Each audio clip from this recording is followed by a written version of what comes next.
It is the first day of Sukkot, and it is October 21st, 2015. All right, so let's pray.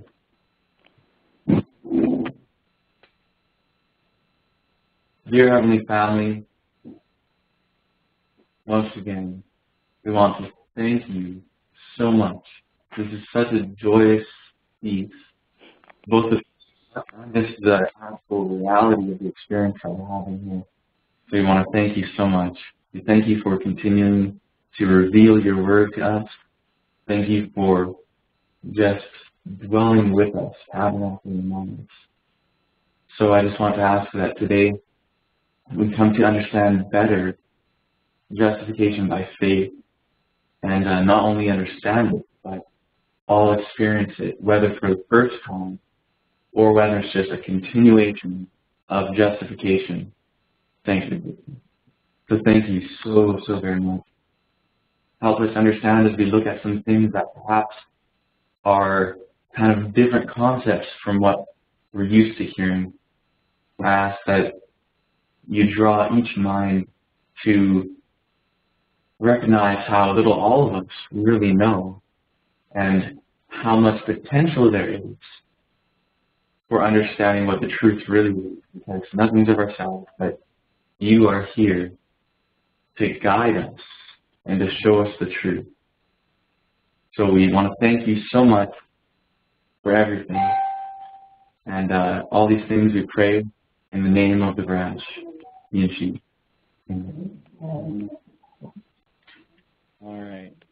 So basically what we've been discussing so far, the first night we discussed justification by faith, and we were discussing it in a very Adventist context and looking at 1888, and we're just discussing what is justification itself. Usually when we talk about justification by faith, we just talk about, is it justification by faith or justification by works? By faith or by works? Faith or works? When in reality, we have to understand what justification even is before we can correctly understand whether it's by faith or by works and the rest of it, and what that whole discussion is even about. So what we found out is that justification is to be made righteous, and it's an act of creation whereby someone is taken from being a sinner, someone who is sinning, to someone who has accepted the life of Christ as their own in a literal, practical sense. In other words, they are living out the life of Christ, and the life of Christ is a sinless life. So for anyone who needs to be more kind of familiar with that, we can discuss it at any point outside of the meetings that we have. We're having meetings at 11 and 6, or it's not 6:37, and we'll be trying to get more on time with all the meetings as we go. But so we have this the idea of justification being actually a full experience of transformation, and sanctification is keeping someone in justification, continually justified. So we discussed that in light of 1888. We saw that most people have this idea of justification, that you're justified and your sins are kind of covered. You may be continuing to sin, but it's just covered by Christ's righteousness. What we found is that according to Zechariah 3 and Romans 5 and 6, Romans 7 as well, which we haven't gone into yet, as well as a number of other places, and as taught in the 1888 message, does not provide a covering or cloak for sin. That's the first thing that we discussed. We kind of expanded on that in our next study, going into Romans 6. And then last night, to begin this Feast of Tabernacles, we were discussing what tabernacles means. And we saw that in John chapter 1, verse 14, it talks about the Word was made flesh and tabernacled among us. The word there is dwelt, but it's the Greek word is taken from, where it's the translation from the Hebrew word that means tabernacle.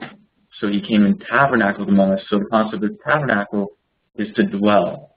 And then we went to the subject of the premillennial kingdom, which pretty much everyone here is familiar with, if not fully believes, and how a number of the prophecies about this premillennial kingdom talk about the Lord, or Yahweh, dwelling with us. And we saw a number of passages like Zechariah 2, for example, that talks about Yahweh who was sent from Yahweh. So there was a Yahweh in heaven that sent a Yahweh to earth. And so we kind of introduced the subject of multiple Yahwehs, which we'll be getting into today. And the idea in relation, you guys want to say?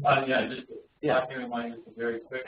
Sure. If you really want to tell us what we're today, the Messiah, the Savior. Oh yeah, it's true. And that's a good point, that there is actually in the scriptures quite strong evidence supporting the idea that Christ was born at Tabernacles. And it's just a very fitting thing, since that was God among us, God dwelling among us, the Son of God here, and that's what Tabernacles is about, dwelling. And we also, as we explored this, and we saw a number of passages concerning the premillennial kingdom and how Yahweh will be among us, we had to look and say, okay, well, it's premillennial, it's before the second coming. So obviously that's not Jesus Christ himself, because in probationary time of the premillennial kingdom, he's interceding for us in the heavenly sanctuary. And we saw that's not the Father, because he's also in the heavenly sanctuary. So the question is, who is this? And I'll just clarify it for 1 second. We're using the term Yahweh just to be specific, because Yahweh is a specific name for the God of Israel. It's not that the word Lord or anything like that is wicked or pagan. It's just that for our purposes here, we're going to be rather specific. Also, certain words like Elohim, we'll get to that throughout the week. We're going to be specific whether it actually says in the text Elohim or Elim or El or Eloah, because all of those specific terms mean something, and they are distinct one from another. But in most translations, it all just says God, just God. And so, just to be more specific and understand, really what's happening, we're going to be, it's necessary and helpful to use some of the Hebrew words. Not that everyone has to learn Hebrew or anything, although sure, it's helpful. But to anyone who wants to, of course. So what we're going to do is look at a number of things in relation to identifying who this Yahweh is who will dwell among us. And what we did last night, we went a certain distance in identifying that one, because Ezekiel's vision talks about, well, I'll back up 1 second. In Zechariah 2, a passage where Yahweh is speaking and says, and I will dwell among you. Many nations will be going into Yahweh in that day. Then Yahweh starts talking and says, I will dwell among you, and you will know that Yahweh of hosts has sent me unto you. So it's okay, you have the Yahweh and the Yahweh sent. Earlier in that same chapter, that Yahweh is speaking, it says, I will be the glory in this. We saw that the glory is a term that's used to identify the Shekinah. So the Shekinah is the one who dwelt between the cherubim in the earthly sanctuary, and that one is referred to a number of places as being Yahweh, dwelling between the cherubim. At the same time Yahweh was dwelling between the cherubim, Moses also called to Yahweh and said, look down upon us from heaven. So you have more than one there. So this whole idea, we saw that in Ezekiel, it talks about the glory dwelling above cherubim. We have Ezekiel's vision. You guys are probably familiar with a tract that Victor Hoff wrote called The Pre-11th Hour Extra, and it has on the cover a picture of Ezekiel's vision in chapter 1 and chapter 10. And you have 4 cherubim with 4 wings each, 4 faces, hooves as feet, and they have above them a firmament, which in Hebrew, the word there is actually identifying a solid platform upon which is this Shekinah, or the glory. We found out that the Shekinah within the text of Ezekiel is identified as El Shaddai, as the glory, or Shekinah, as the Spirit, and as Yahweh. So you have those 4 terms that are used in Ezekiel to identify that one. So as we were discussing justification, just to kind of sum this up again, as we were discussing justification, we discussed a prophecy in Ezekiel 37 of the dry bones. And we went through the chapter and saw, and both the chapter as well as a number of statements from Ellen White, identifying that this prophecy of the dry bones is very prophetic and it's figurative in what it's depicting. And it's depicting the condition of God's people as being with no spiritual life, dead in trespasses and sins. But that at some point, there's this resurrection of the dry bones, which is, it says in Romans 5 that the life of Christ is given to us for justification. There's a number of places in the New Testament that talk about how that life is given, and it's by the Spirit. In Ezekiel 37, the one who gives life to the dry bones is said to be the Spirit. And so we were drawing a connection between the Spirit who gives life in Ezekiel 37 and this one, this Yahweh who dwells between cherubim, who dwells on the throne, who will be with us in the premillennial kingdom, and how that Yahweh gives us life, resurrection from death and trespasses and sins, and into the newness of Christ's sinless life. And so the idea is that, wait a second, we have this one, this Yahweh, this Shekinah, who will literally be here with us in the premillennial kingdom. So that should be just as significant to us as the first coming of Jesus, the second coming of Jesus, the establishment of the new earth, and the rest of it. It should be a very significant thing. We're also going to be later going through a study of Revelation 10, which is an introduction to the seven thunders. But it's also a study of the return of the Shekinah. So here our purpose is to identify more specifically who this Shekinah is. So we have this idea of God and what is Godhead like. We looked at this idea of multiple Yahwehs. So right now we're going to focus a bit on the idea of plurality. And there's an article on the back table, two articles actually, one. They're both under the main title of Plural God Language in the Hebrew Bible.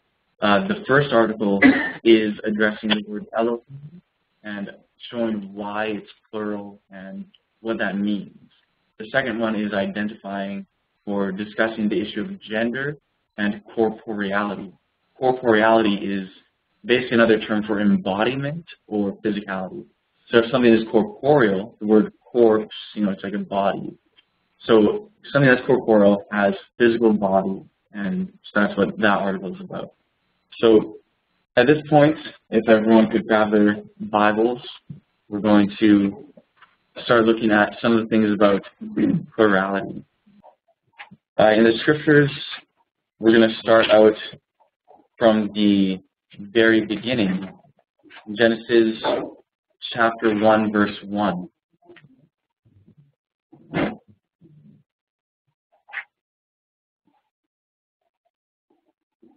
So figure the beginning is a good place to start. And for anyone looking at the article and seeing some Hebrew there, don't be scared off by the Hebrew. It's hopefully, there's a lot of footnotes in here that are given to explain definitions and so on.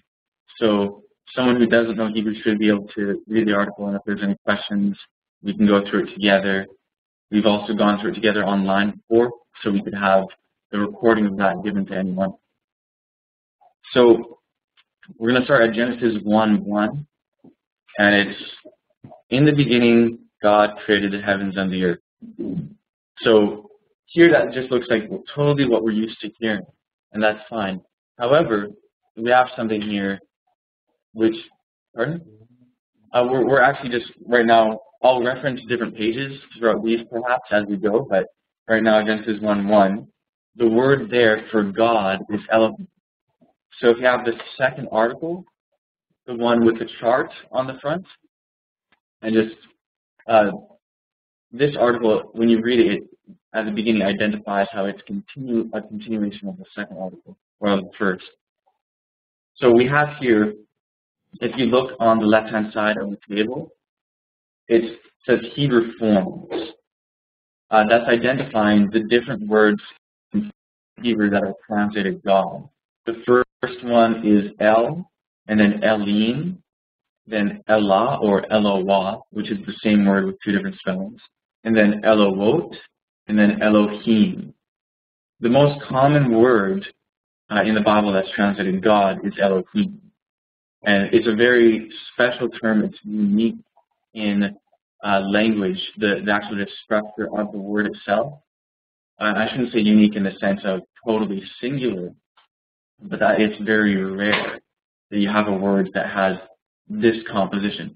And what it is, just to give a brief summary, the word El is singular and it's masculine, and it's identifying a single male mighty one or lofty one, which is where we get the word God. God just means a mighty one or a lofty one.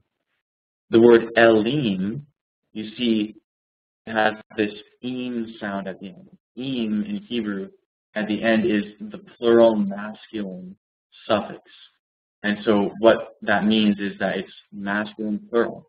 So you have El, one single mighty one.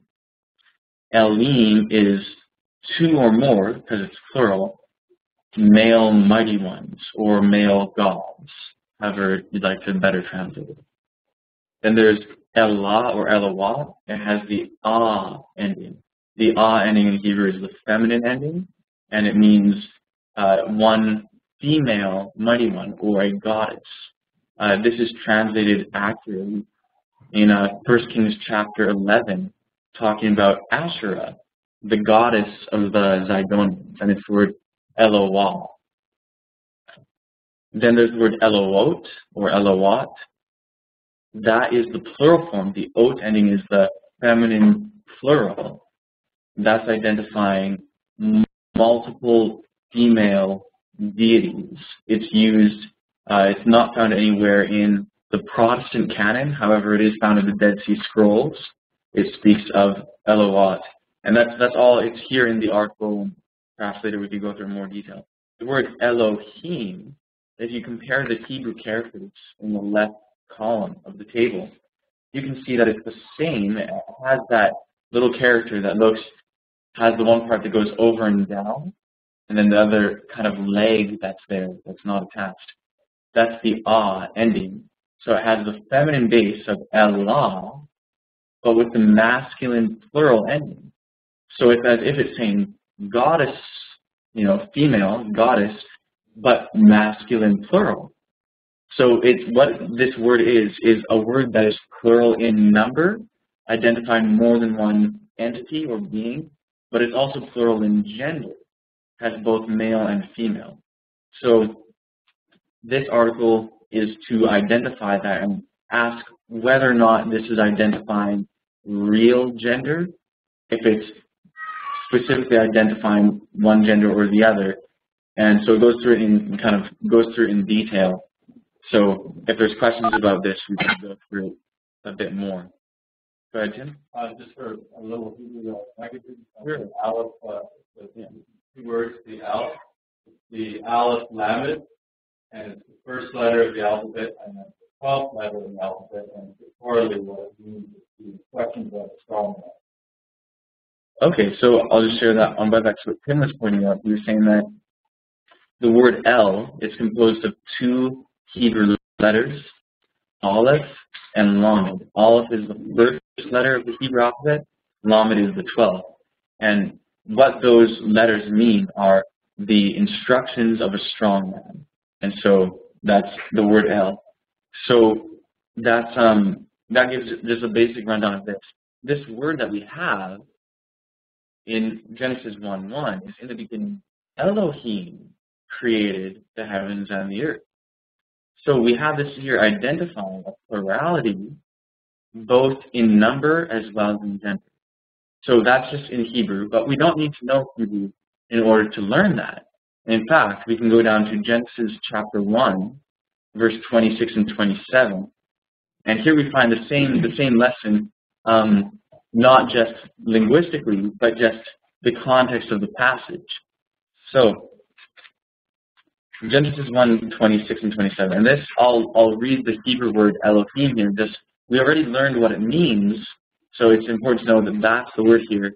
And again, if anyone wants to know for sure that that's the word here, we can pull up a Torah, which is a Hebrew Pentateuch, or it's the writings of Moses, or Tanakh, which is the Hebrew Old Testament. And we can just look and identify, okay, this one is Elohim, because it has these letters, this is El, and so on. So, Genesis 1:26 and 27. And Elohim said, let us make mankind, the word there is generic for mankind, humanity, mankind in our image, after our likeness, and let them have dominion over the fish of the sea, and over the fowl of the air, and over the cattle, and over all the earth, and over every creeping thing that creepeth upon the earth. So Elohim created mankind in his own image. In the image of Elohim created he him. Male and female created he them.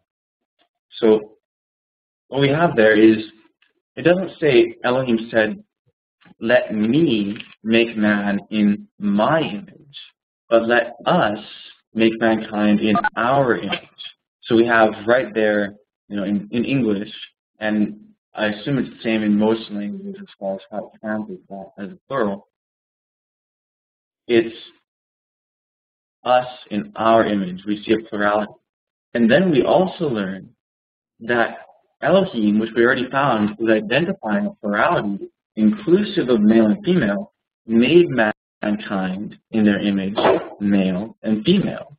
In other words, if we were made in the image of God, male and female, what is the image of God? Male and female.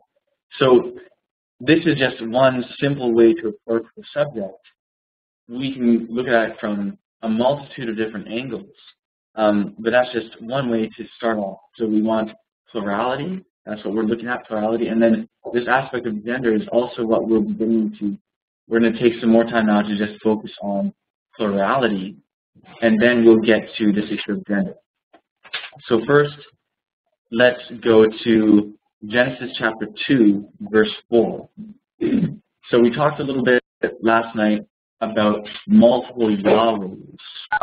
Now, here, Genesis 2:4 is the first occurrence of the word Yahweh in the Bible. And this is what it says.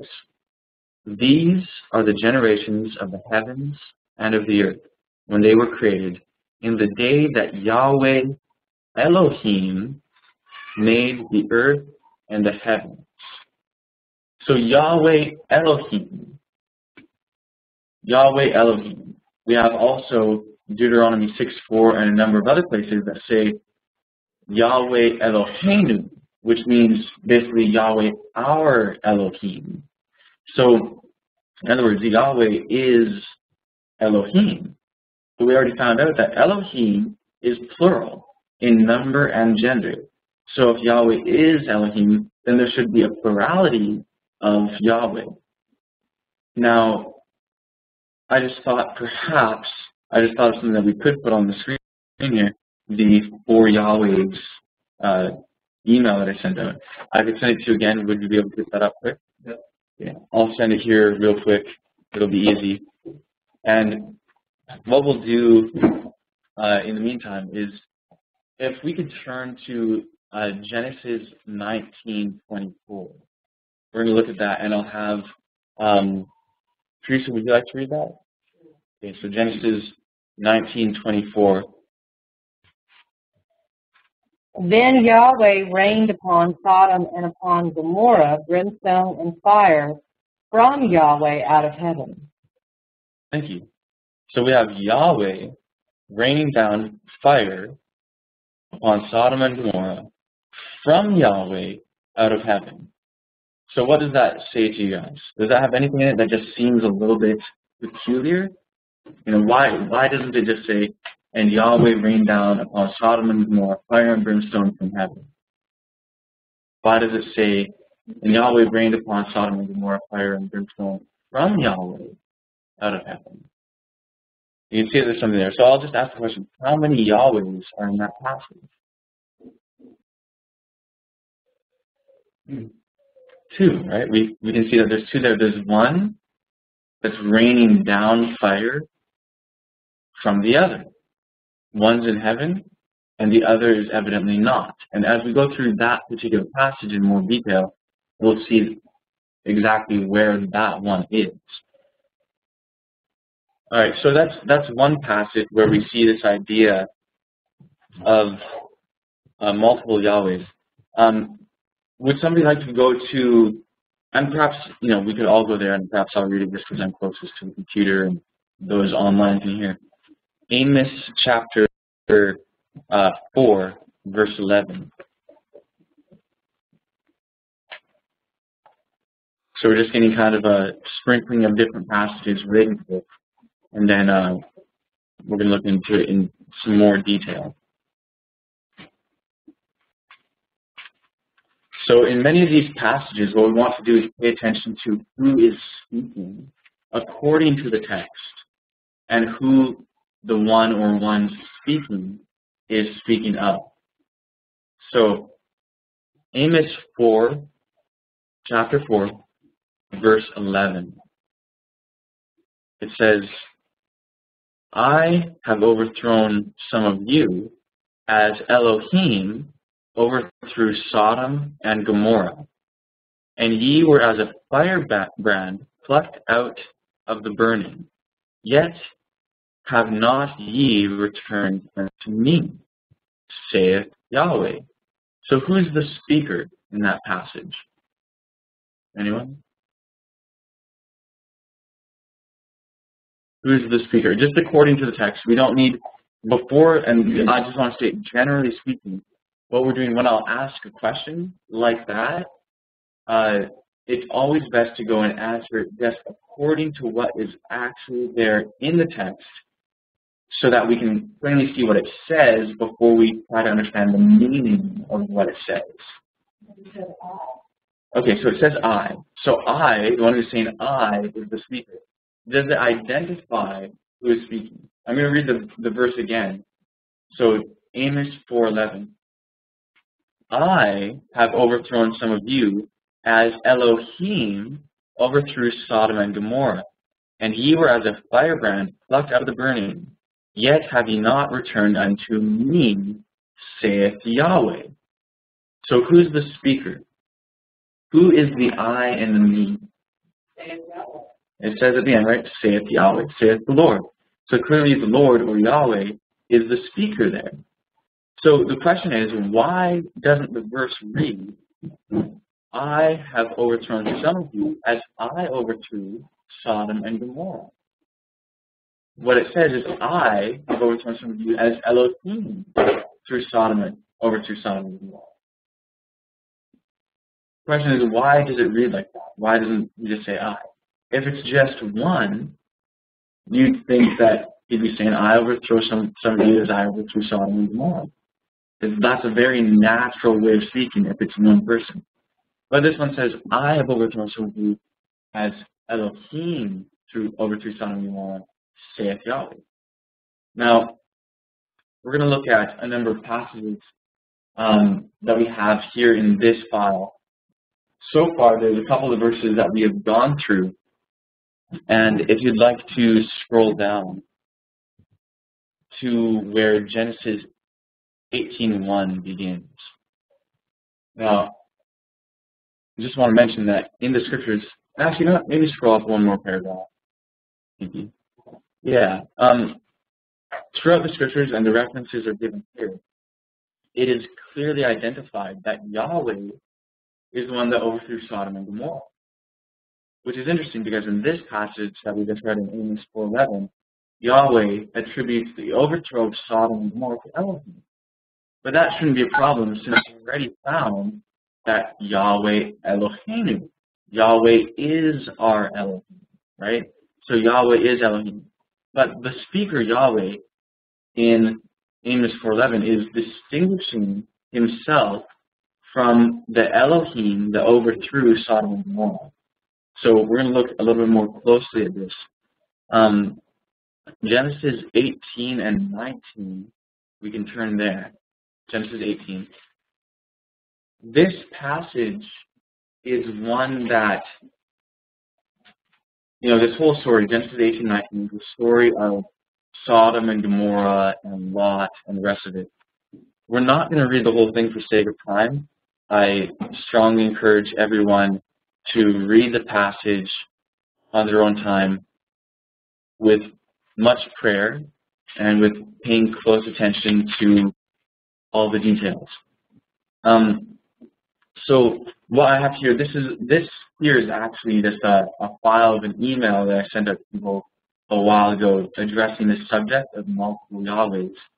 And it goes through Genesis 18 and 19 without quoting the whole thing, so it's just what it's referencing things. So we can follow along, and I'll be pointing out things to you within the verses progressively through those two chapters. And then we can look and just follow as we go, and then after you can read the whole thing through. So Genesis 18 verses 1 to 3. Could I get you to read that? Thank you. And Yahweh appeared unto him in the plains of Mamre, and he sat in the tent door in the heat of the day. And he lifted up his eyes and looked, and lo, 3 men stood by him. And when he saw them, he ran to meet them from the tent door, and bowed himself toward the ground, and said, Yahweh, if now I have found favor in thy sight, pass not away, I pray thee, from thy servant. Okay, so what we have here is Abraham, and he's there in his tent, and he sees these 3 men coming. And it says, Yahweh appeared unto him. And you have these 3 men. And then he says to them, he sees them, he bows down, and he says, Yahweh. Now, lots of times, what you'll see, if you look at your Bible, in verse 1, it says, and the Lord appeared unto him. And Lord will be all capitals. Usually that means that the word there is Yahweh. Now, they're not totally consistent how it's done, but it's usually Yahweh. In verse 3, it says, my Lord, but the O-R-D is lowercase. Usually what that means is that the word is Adonai, which is a general term for a master or a lord. It's used of David, it's used of Saul, it's used for many people. So what we have here is this whole situation where, okay, so that word, it should be Adonai there, according to what we see. But the reality of the situation is that this text, where it says here, Lord, the text that we have here that this Bible is translated from, the King James and most Bibles, is called the Masoretic text. That's a Hebrew family of manuscripts that was composed in the 7th to the 9th centuries CE or AD. And the Masoretes were Jews who were going through in detail making copies of the Hebrew manuscripts, and it was the Masoretic textual family is what they call a textual or a text critical family. And in other words, what it was, it's taken from different manuscripts and put together into one manuscript. And so what that is basically they put notes. The people who made the Masoretic text wrote down notes about the different texts they were taking the Masoretic text from. And what they mentioned, they listed 134 places where they changed the word Yahweh to Adonai. Now, after this is AD? Yes, this is an AD. This is... That's what the Masoretic text is? No, the Masoretic text is over 700 years after Christ. Okay. And so this text, this particular text, Genesis 18 verse 3, is one of the places that they listed where they changed the word Yahweh to Adonai. And they explained why they did that. They said it was to help us to understand. See, now the problem that comes in with that is, why is it that changing the text is supposed to help us understand? Shouldn't we want to see what the text actually says? Now, there's a lot of history behind this. I'll just put a nutshell, give a nutshell of the history. in the early centuries, there was this whole idea of multiple Yahwehs. And it was a very common thing, and even Philo, he was a Jew at the time of Christ, and his writings are preserved for us.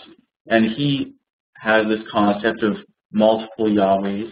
There's this whole doctrine of the angel of Yahweh, or the angel of the Lord, which is also identified as Yahweh. So you have Yahweh and then the angel of Yahweh. And a lot of times they both show up in passage together as distinct from one another.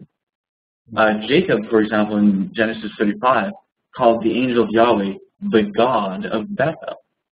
So this isn't just a regular angel. The word angel, by the way, is not a species identifying term. It's not identifying a particular type of being. It simply means messenger. And it's used many times of humans, of other non-human beings. Jesus Christ is called an angel of Yahweh, and it just means messenger. You know, it doesn't mean that he's a lower order of being. You know, it just means that he's a messenger. So when we consider all these things and see, okay, here it's actually originally Yahweh, that's what the Masoretes said, but they changed it to Adonai. The question is why?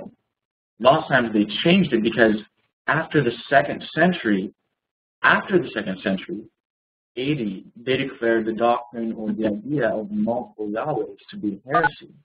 Before that, it was accepted. But what was happening is that the followers of Christ were talking to the Pharisaic or rabbinical Jews and showing them all these passages, saying, hey, look, we have multiple Yahwehs, and we have Yahweh coming and talking with men.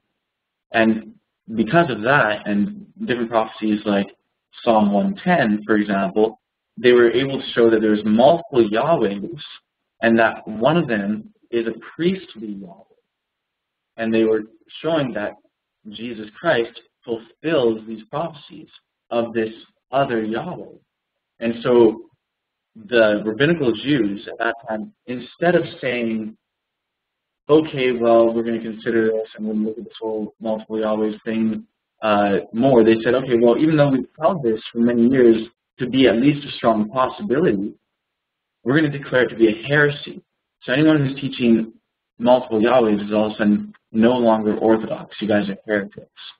And so that's what happened with this. And it was basically centered around rejecting the Messiah.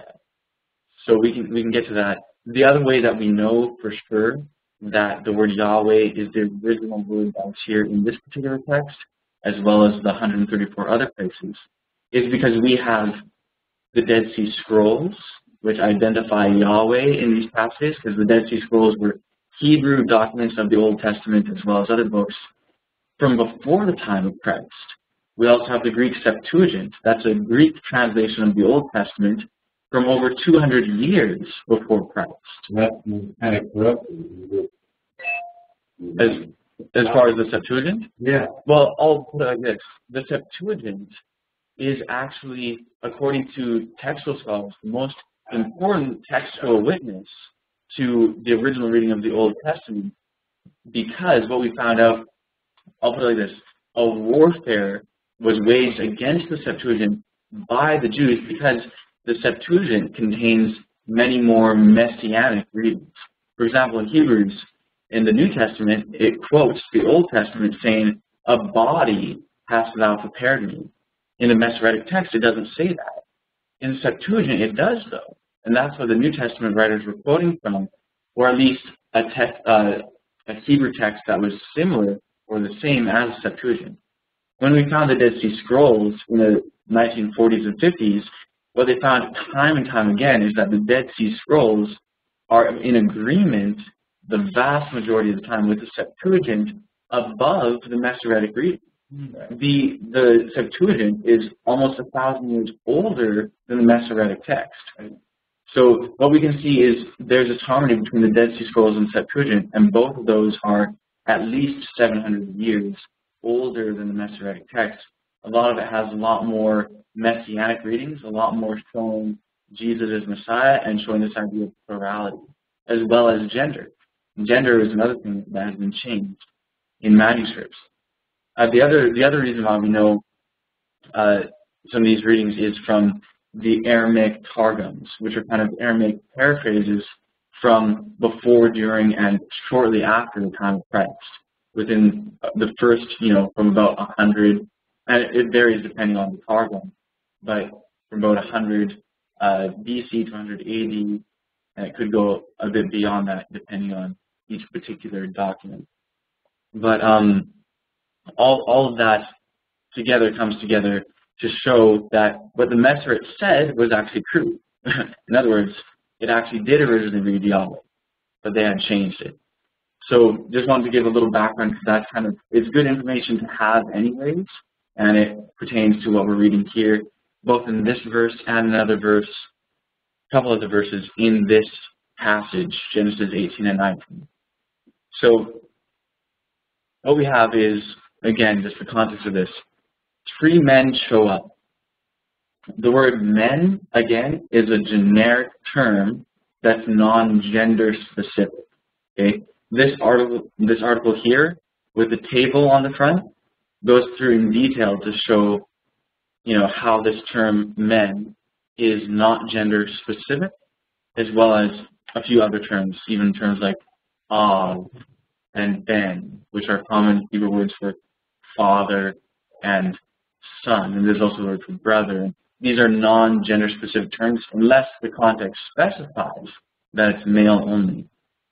So what we have here is these 3 men, or these 3 persons or individuals. That's a more kind of accurate way of putting it to understand. These 3 individuals show up, and as a description of this, it says Yahweh appeared unto Abraham, and Abraham looks at him and he bows down and he says Yahweh. Now we're going to look at this a little bit more. In Genesis 18:13, it says, actually we'd like to read that again. And Yahweh said unto Abraham, Wherefore did Sarah laugh, saying, Shall I of a surety bear a child with an old? Is anything too hard for Yahweh?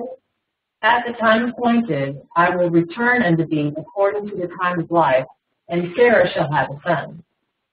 All right. So here we have a passage where Yahweh is clearly speaking to Abraham, right? So Yahweh is there speaking to Abraham. Then what Yahweh says, he doesn't say in verse 14, he doesn't say, is anything too hard for me? It says Yahweh speaking to him. Yahweh said, he doesn't say, is anything too hard for me? He says, is anything too hard for Yahweh? So okay, why is it put like that? Why is that? There has to be a reason. We're told that nothing in the scriptures is there in vain. It's not there for no reason. And so here, Yahweh speaking and says, is anything too hard for Yahweh? At the appointed time, I will return to thee. Again, Yahweh speaking, I will return to thee.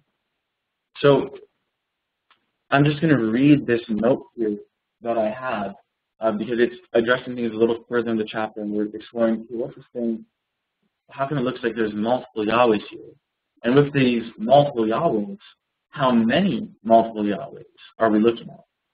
So here we see at least one called Yahweh speaking and referring to Yahweh as someone other than himself.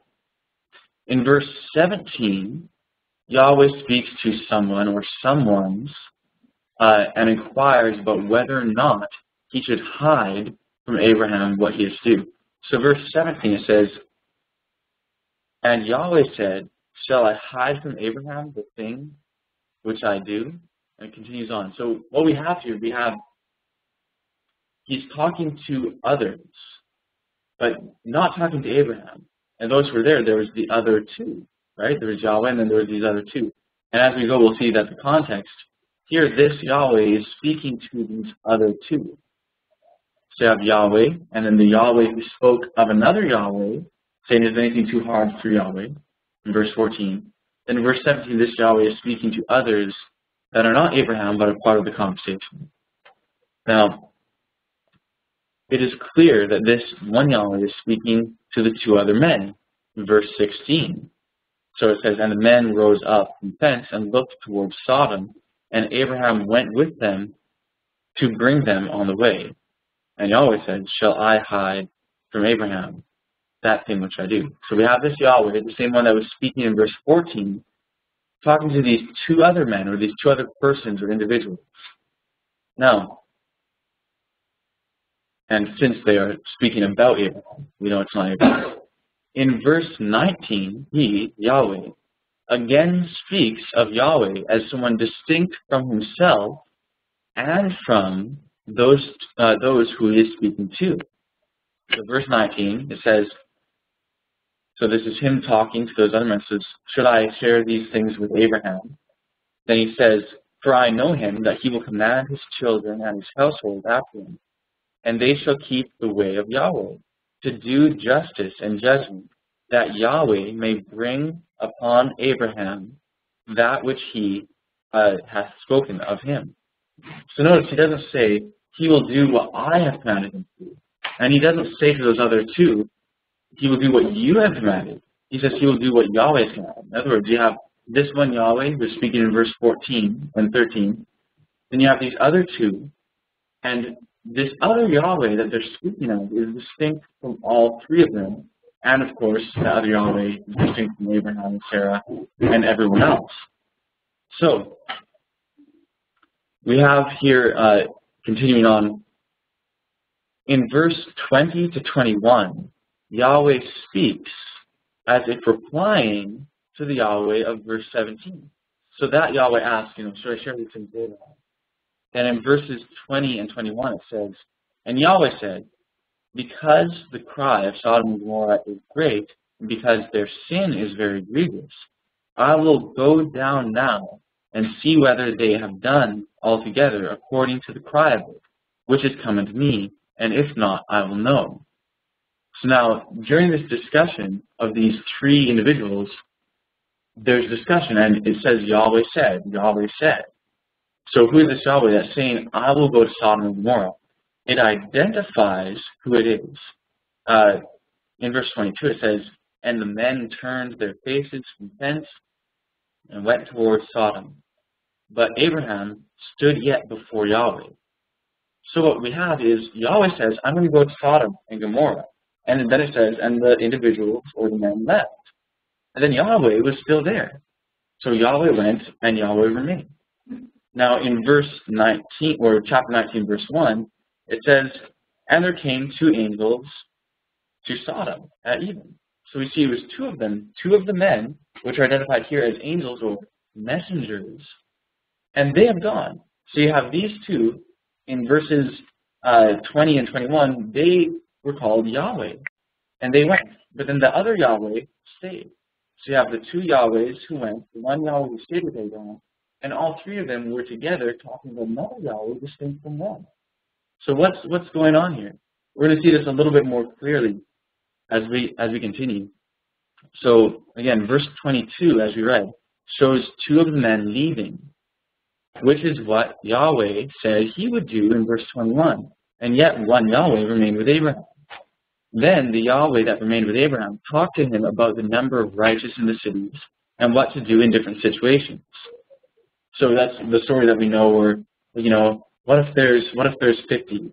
But what if there's 40 and 30, going down and down to, 10, and we have this whole story of Lot, and we're very familiar with that. So that was the Yahweh that stayed talking to Abraham. But then in verse 33, we're told that Yahweh also went on his way. Verse 33 says, and Yahweh went his way as soon as he had left communion with Abraham, and Abraham returned unto his place. So Yahweh went on his way. So, verse 1 of chapter 19, and I guess we have here, that's good. In verse 1 of chapter 19, we are informed that the two men who left Abraham in verse 22 of chapter 18 arrived at Sodom. They are referred to here as angels or messengers. And I just put in parentheses here, look up angel of Yahweh passages. If you look at Genesis 6, you'll see that the angel of Yahweh there is clearly also identified as Yahweh, but also distinct from Yahweh. And the angel of Yahweh in Judges 6 accepts an offering, accepts sacrifice, accepts offering. But we're not supposed to offer sacrifices to angels, right? That's supposed to be offered to Yahweh. So it's, again, another thing identifying that angel of Yahweh as Yahweh. So as we continue reading the chapter, they abide in Lot's house. They almost get raped. They save Lot from trouble. And then in verse 13 of chapter 19, they say that they will destroy the place, for it is wicked before Yahweh. So here they are. If in chapter 19, verse 13, it says, for we will destroy this place. Notice they are attributing the destruction of the place to themselves. We will destroy this place, because the cry of them is waxing great before the face of Yahweh. And Yahweh has sent us to destroy it. So they're also distinguishing themselves from Yahweh. That's verse 13. They say they will destroy the place for his wicked before Yahweh, who they speak of as distinct from themselves. In verse 14, however, Lot tells his family that Yahweh will destroy the place. So what does that show of what Lot understood to be happening? They just tell Lot, we will destroy this place. And then Lot goes and says to his family, in verse 14 it says, and Lot went out and spake unto his sons-in-law, which married his daughters, and said, up, get you out of this place, for Yahweh will destroy this place. But he seemed as one that mocked unto his sons-in-law. So there the angel said, we'll destroy it. And he understood that to mean, as he related it to the others, Yahweh is going to destroy this place. So who does he understand these two men to be? It becomes all the more clear as we continue. In verse 16 shows the two angels taking Lot and his family by the hands out of the city. So verse 16, the two angels take them by the hands out of the city. It says, we'll just read the verse. And while he lingered, the men laid hold upon his hand, and upon the hand of his wife, and upon the hand of his two daughters. And Yahweh being merciful to him, and they brought him forth, and set him without the city. Now in verse 18 of chapter 19, we see Lot saying something very interesting. And Lot said unto them, O not so, Yahweh. So here he's speaking to the two men. They just brought him out of the city, and he specifically calls them to them, addressing them. He says, not so, Yahweh. So we have here to clearly identify as Yahweh. This is another passage where, according to the Septuagint, according to all these other ancient manuscripts, this is supposed to be Yahweh. This is another one of those 134 places where the Masoret said that they changed it from Yahweh to Adonai. Go ahead. The capital L-O-R-D. Yeah. It's usually Yahweh. And the lower L-O-R-D. The lower is usually Adonai. But what happens here is that the text that this is translated from in the King James is the Masoretic text, which says Adonai. But the people who wrote the Masoretic text put a note there and said, originally, this was Yahweh. And, yeah. It's basically the same. No, there's only 134 places that it's like that. And they actually, there's something called the Masorah. That's the textual notes of those who put together the Masoretic text. And in there they list 134 places. So if you look it up online, Masorah, 134 Yahweh. If you just type in those three things, you'll get a list of all the places where they admitted to changing it. And you can confirm that by looking at the Dead Sea Scrolls and the Septuagint and other things like that. So I'm just mentioning this is one of those places where it's actually Yahweh. What verse is it? 18. So 18 is one of the places. Also, we saw chapter 18, verse 3 is one of the places. There's also others in chapter 18 that are like that. Chapter 18, verse 27 is one of the places. Verse 30 is one of the places. And verse 32 is one of the places. So, go ahead. Okay. Yeah. Because my Lord. My lords. Okay, where it says my lords there, that is from the Samaritan Pentateuch. The Samaritan Pentateuch is basically it's another ancient version of the Torah, or the first 5 books of the Bible. And it's very similar. However, it's also usually more in harmony with the Septuagint, and it's another witness along that line of things. And there, because they don't have the Masoretic pointing, it could be, depending on how you point it, understood as Lord or Lords. So there, some take it to mean Lords because there's the 3. However, it could be taken as Lord, but the overwhelming textual witness is that it was Yahweh, anyways, which is in itself singular, but it's a name that's used for multiple beings, just like Yahweh, Elohim. Yahweh is our Elohim. And so we're going to see a similar concept in regards to the image of Yahweh. We're going to look a little bit more at the gender issue. So here again, we have these 2 men are identified as Yahweh. Okay, so far we're getting this picture from it. Okay, what exactly is going on? So Lot called them Yahweh, but yet they referred to someone else as Yahweh as they were discussing things with another Yahweh who stayed with Abraham. So how many Yahwehs do we have here so far? Would anyone like to mention? There's 4 Yahwehs, right? You have the 3 who were discussing, the 3 who came to Abraham, and they talk about this other Yahweh. So those 3 are clearly on earth, right? Okay, so now we're going to go on a little bit further. And actually, I'll just continue reading this here as you see on the screen below Genesis 19. So here. So here, Lot calls the angels Yahweh. He did this as well in verse 14 by saying to his family that Yahweh will destroy the place, when in the previous verse, the angels told him that they will destroy the place. Verse 18 is far more clear, though, since Lot actually calls them Yahweh. It is also notable that they do not object, just as they did not object when either he or Abraham bowed down to them. Remember, when in Revelation it talks about the angel, and John bows down and says, don't bow down to me, right?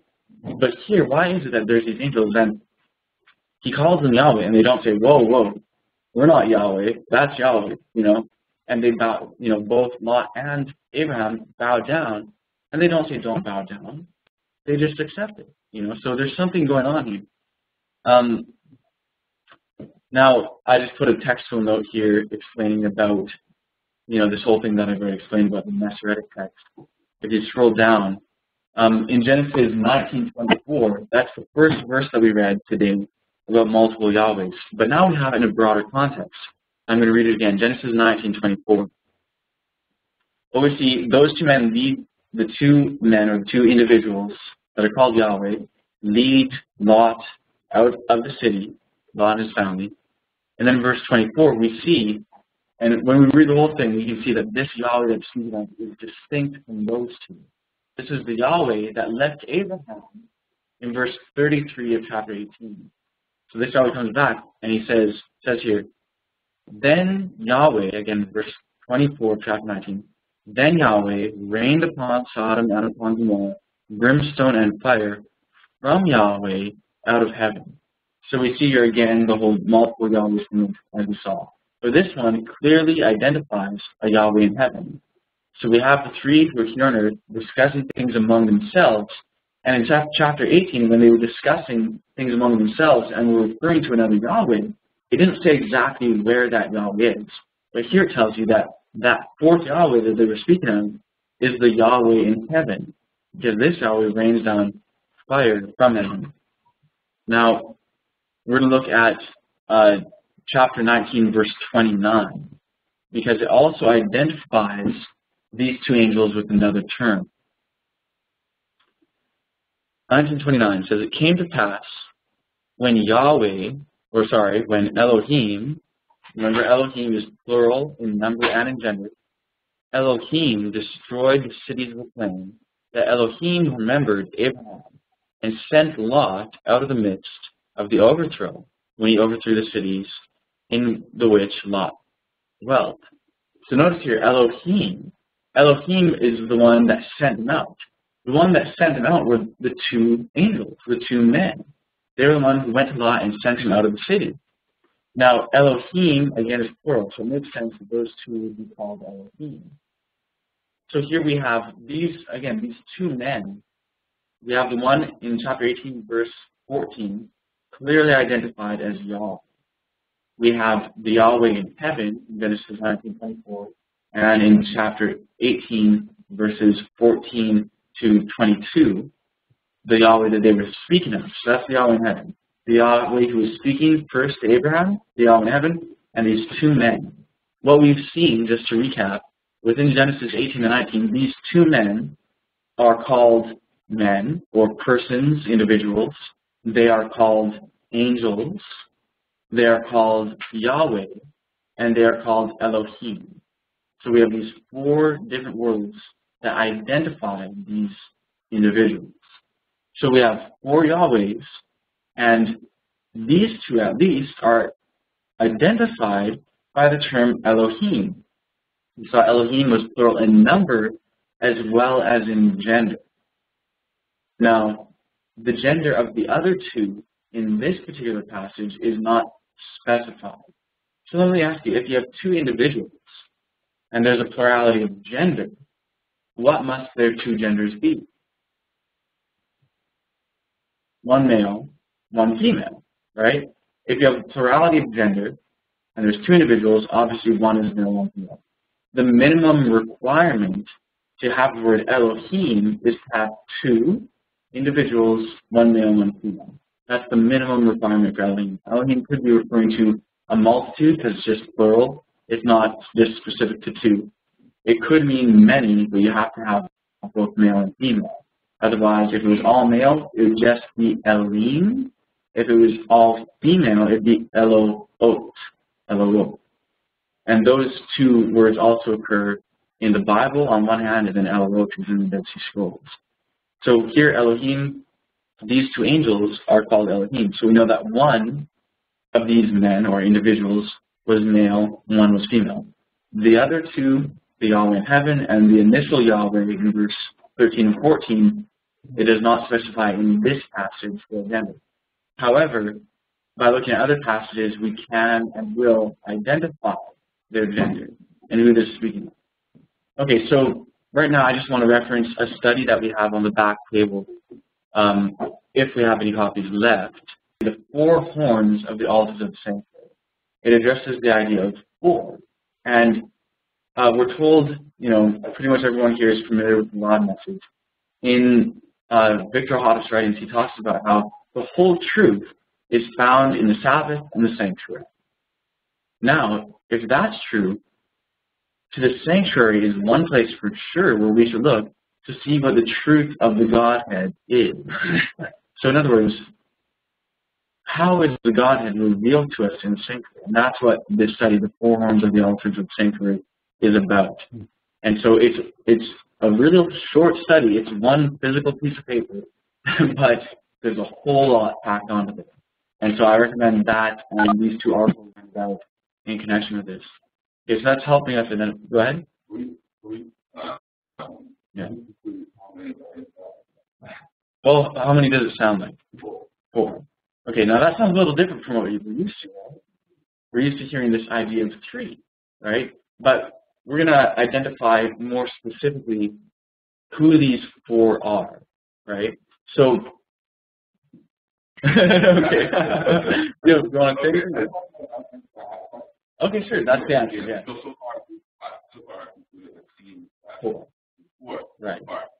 Yes. The answer is four.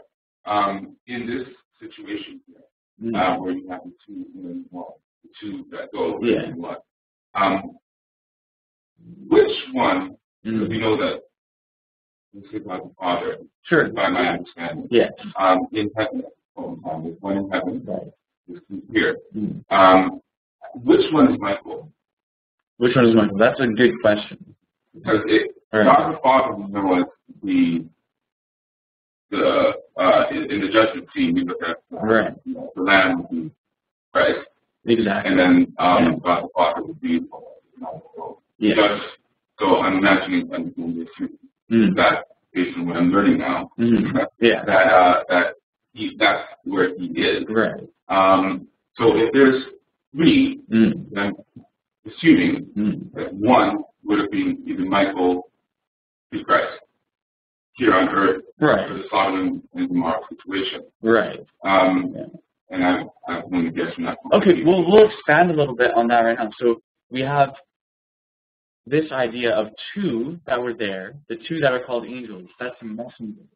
So we have this 4 Yahwehs, and there's a number of other ways in the scriptures to identify these 4 Yahwehs. Now, and we will do that briefly here.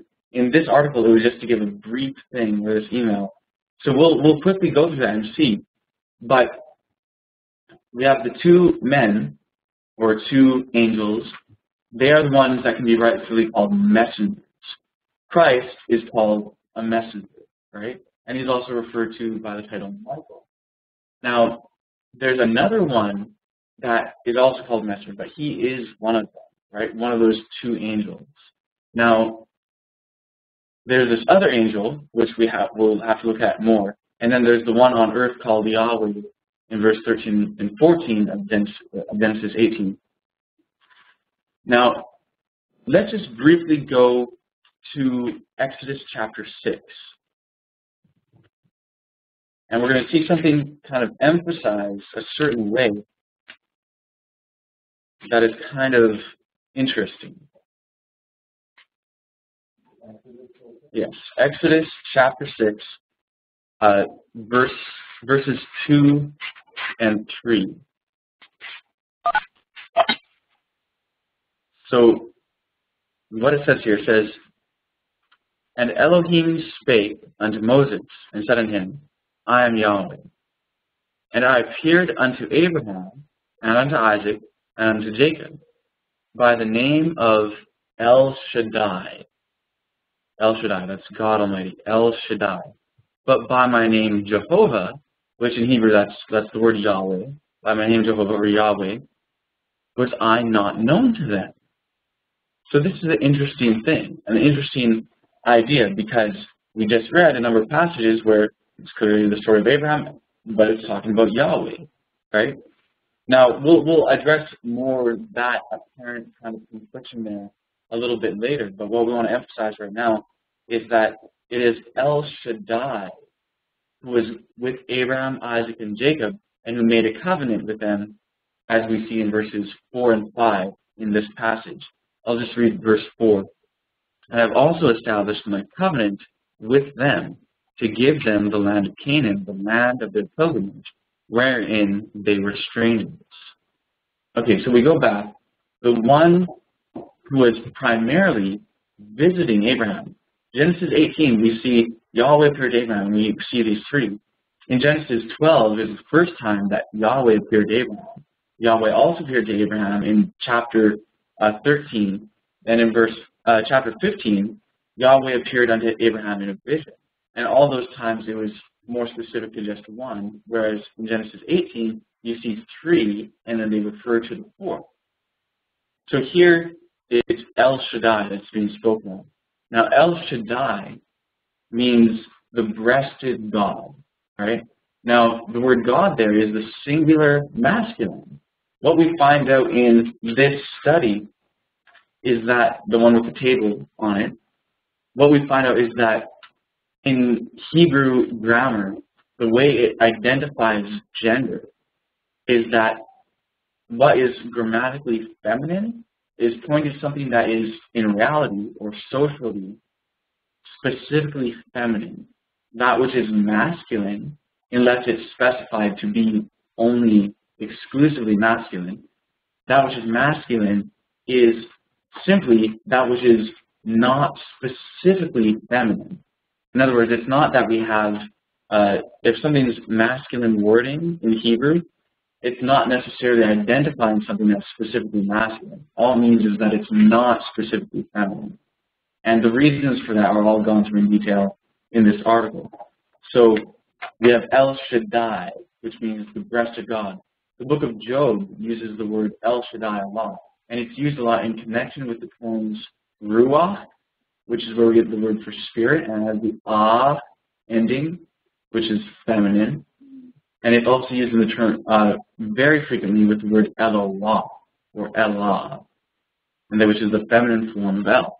So El Shaddai is Ruach and Eloah. It's all feminine, which is why El Shaddai, the word Shad in Hebrew is the word for breast, or breast. Shaddai, El Shaddai is the mighty breasted one, or the breasted God. So the breasted God is it's a feminine imagery, and that is identifying the one who is there with Abraham. So what we have in this passage, Genesis 18 and 19, we have these two who are called messengers, but who are also called Yahweh, who are called men or individuals, persons, who are also called Elohim, plural genders. So one's male, one's female. One of them is Christ. He is referred to in some places as the messenger of the covenant. We have this other one who's a messenger who we'll identify.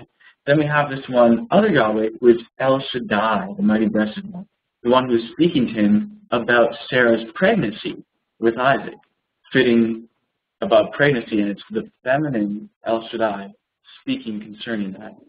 And then we have, like as you said, David, we have our Father which art in heaven. So we have the Father in heaven, we have this other one, El Shaddai, and then we have these two.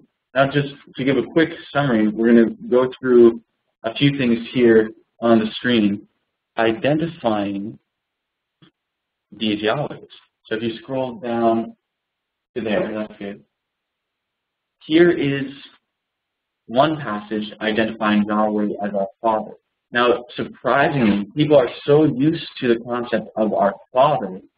Surprisingly, in the Old Testament, there are very few places where we see the idea of Yahweh being our Father, which is kind of interesting. It's more so in the New Testament that we have Jesus emphasizing, my Father, my Father, my Father, my Father. And he says that he is the only begotten Son of God. So we're going to be looking at that more and what it means for him to be the begotten Son of God. So here we have Isaiah 63, verse 16. It says, doubtless thou art our Father, though Abraham be ignorant of us, and Israel acknowledge us not, thou, O Yahweh, art our Father, our Redeemer, thy name is from everlasting. So clearly that's Father, Yahweh. That's pretty clear. Then I give a couple other references.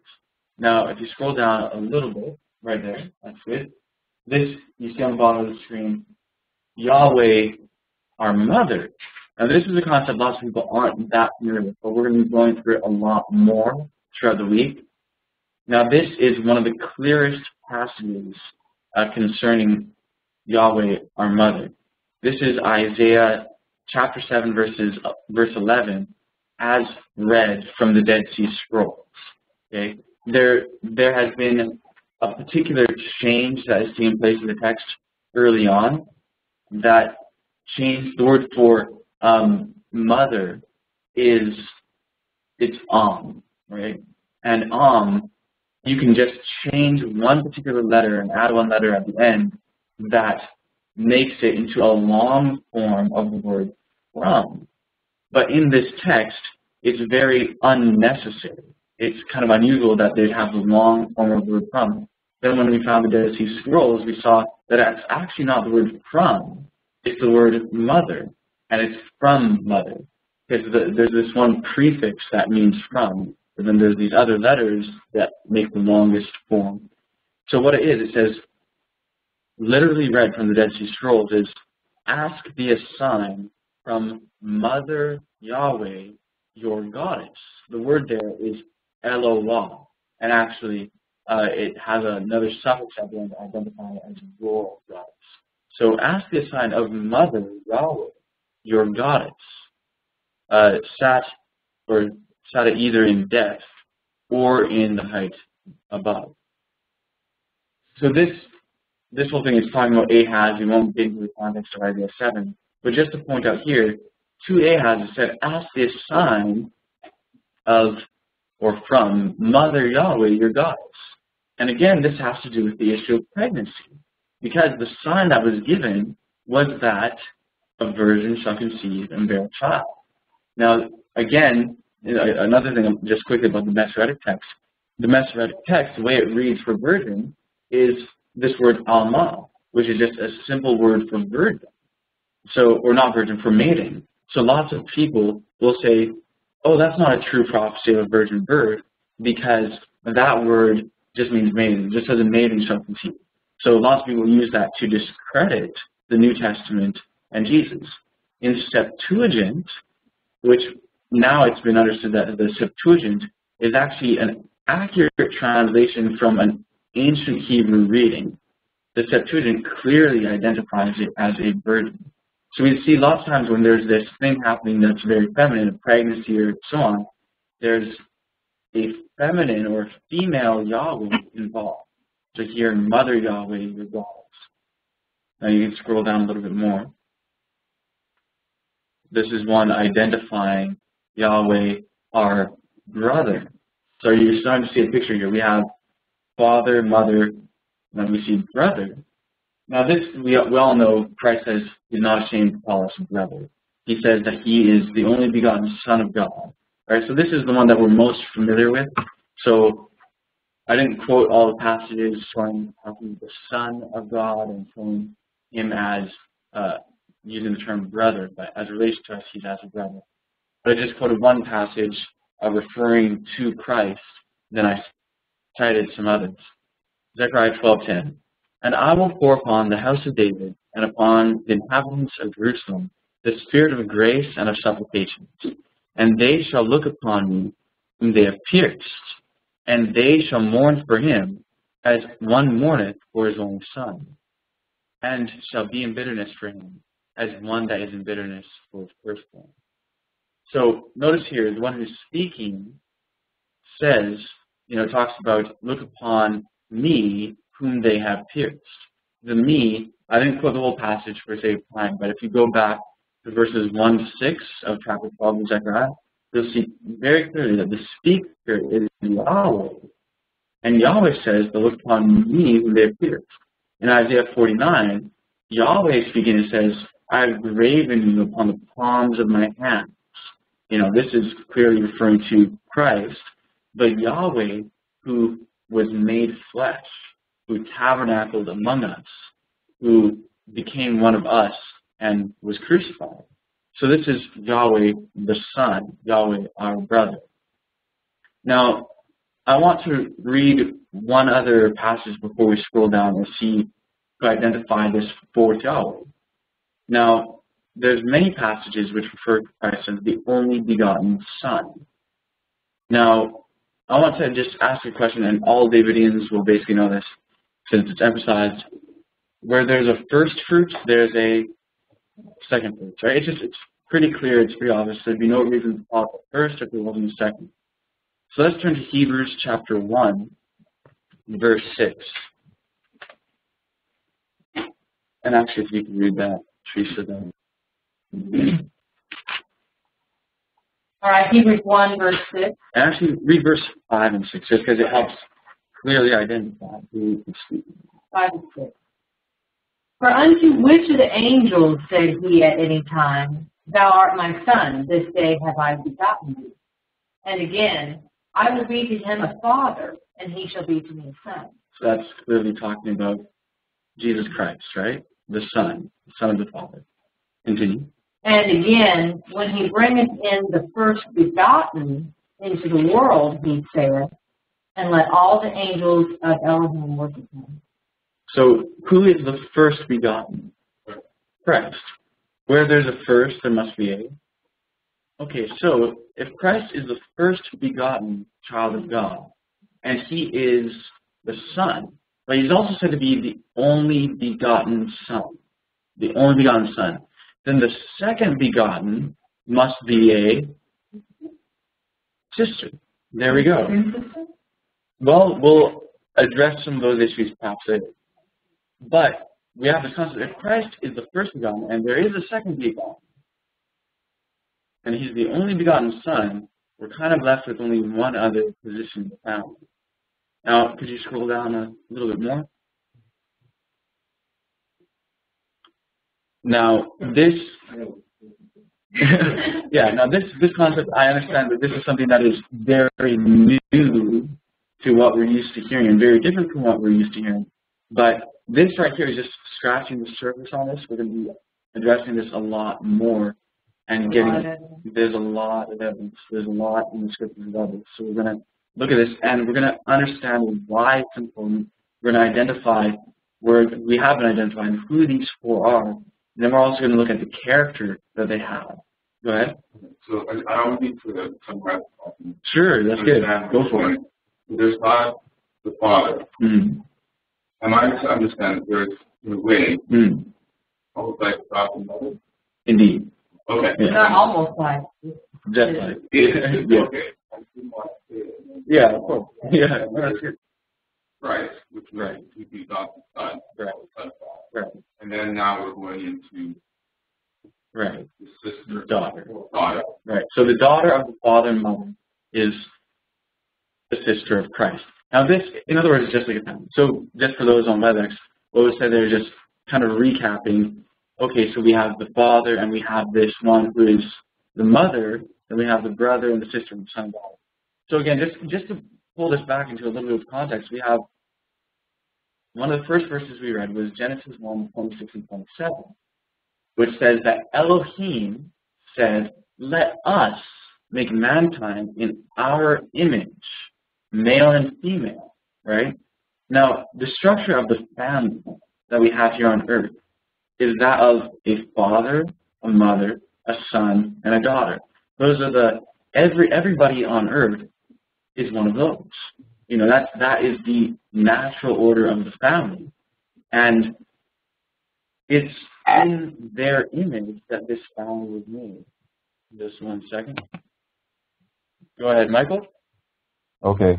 I guess when we go back, and, you know, when we look back at it again, and I'm sure you'll eventually get to this, you know, in Romans 1:20, right? Yeah. Right? And then we always see, you know, and in Genesis chapter 5, verse, 1 and 2, right? You know, and the fact that Adam was, that both the male and female were both called, and then I'll let you just bring that up. But in itself, the aspect of creation, right, in Romans 1:20, that the things of God are clearly seen, even the eternal power and Godhead, so that none is without excuse. And when you look at that aspect of it, what it's basically telling us is that if you were to look at creation, you will understand the Godhead, so you won't have an excuse. And in creation is included a male and a female. And one interesting thing is that if you go through Genesis and all the description that has been given, it actually gave a description of the sun, the moon, and the stars. And you see, well, they're talking about creating animals. Okay, you could see male, females, plant, male, females, fishes, male, females, bird, females. How did we get all of a sudden to describing the sun, moon, and star and saying that's male, female offspring? Because that's all it always says. They had male, female, and to bring forth of its own kind. And then when you actually go back, you actually remember the story of Joseph. And Joseph had the dream that the sun, moon, and star bowed down to him. And his father said, when he told his father was upset and said, "Shall I, your mother, and your brothers bow down to you?" So then in that very creation of the sun, moon, and star, that particular day is reflecting of the father, mother, and offspring again. Yeah, and I'll just repeat that just in case anyone didn't quite hear you clearly.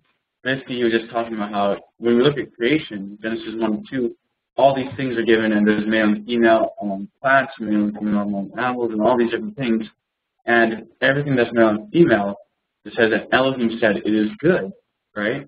And then you have the stars, and the sun, moon, and stars, and does that have a male and female concept attached to it? And you're citing the story of Joseph, where Joseph had the dream of the sun, the moon, and the stars, and how Jacob, he says, "What? And myself, your mother, and your brother's going to bow down to you? You know, so in other words, the interpretation, and there's other things connected with this, is that the sun was representing the father, the moon representing the mother, and the stars the children. There's other things that show stars being children, as we see in the little article about the four horns of the ultimate sanctuary. But so the concept there too is that at the end, you know, when God made Adam, and it was just one man, he says it is not good that a man should be alone.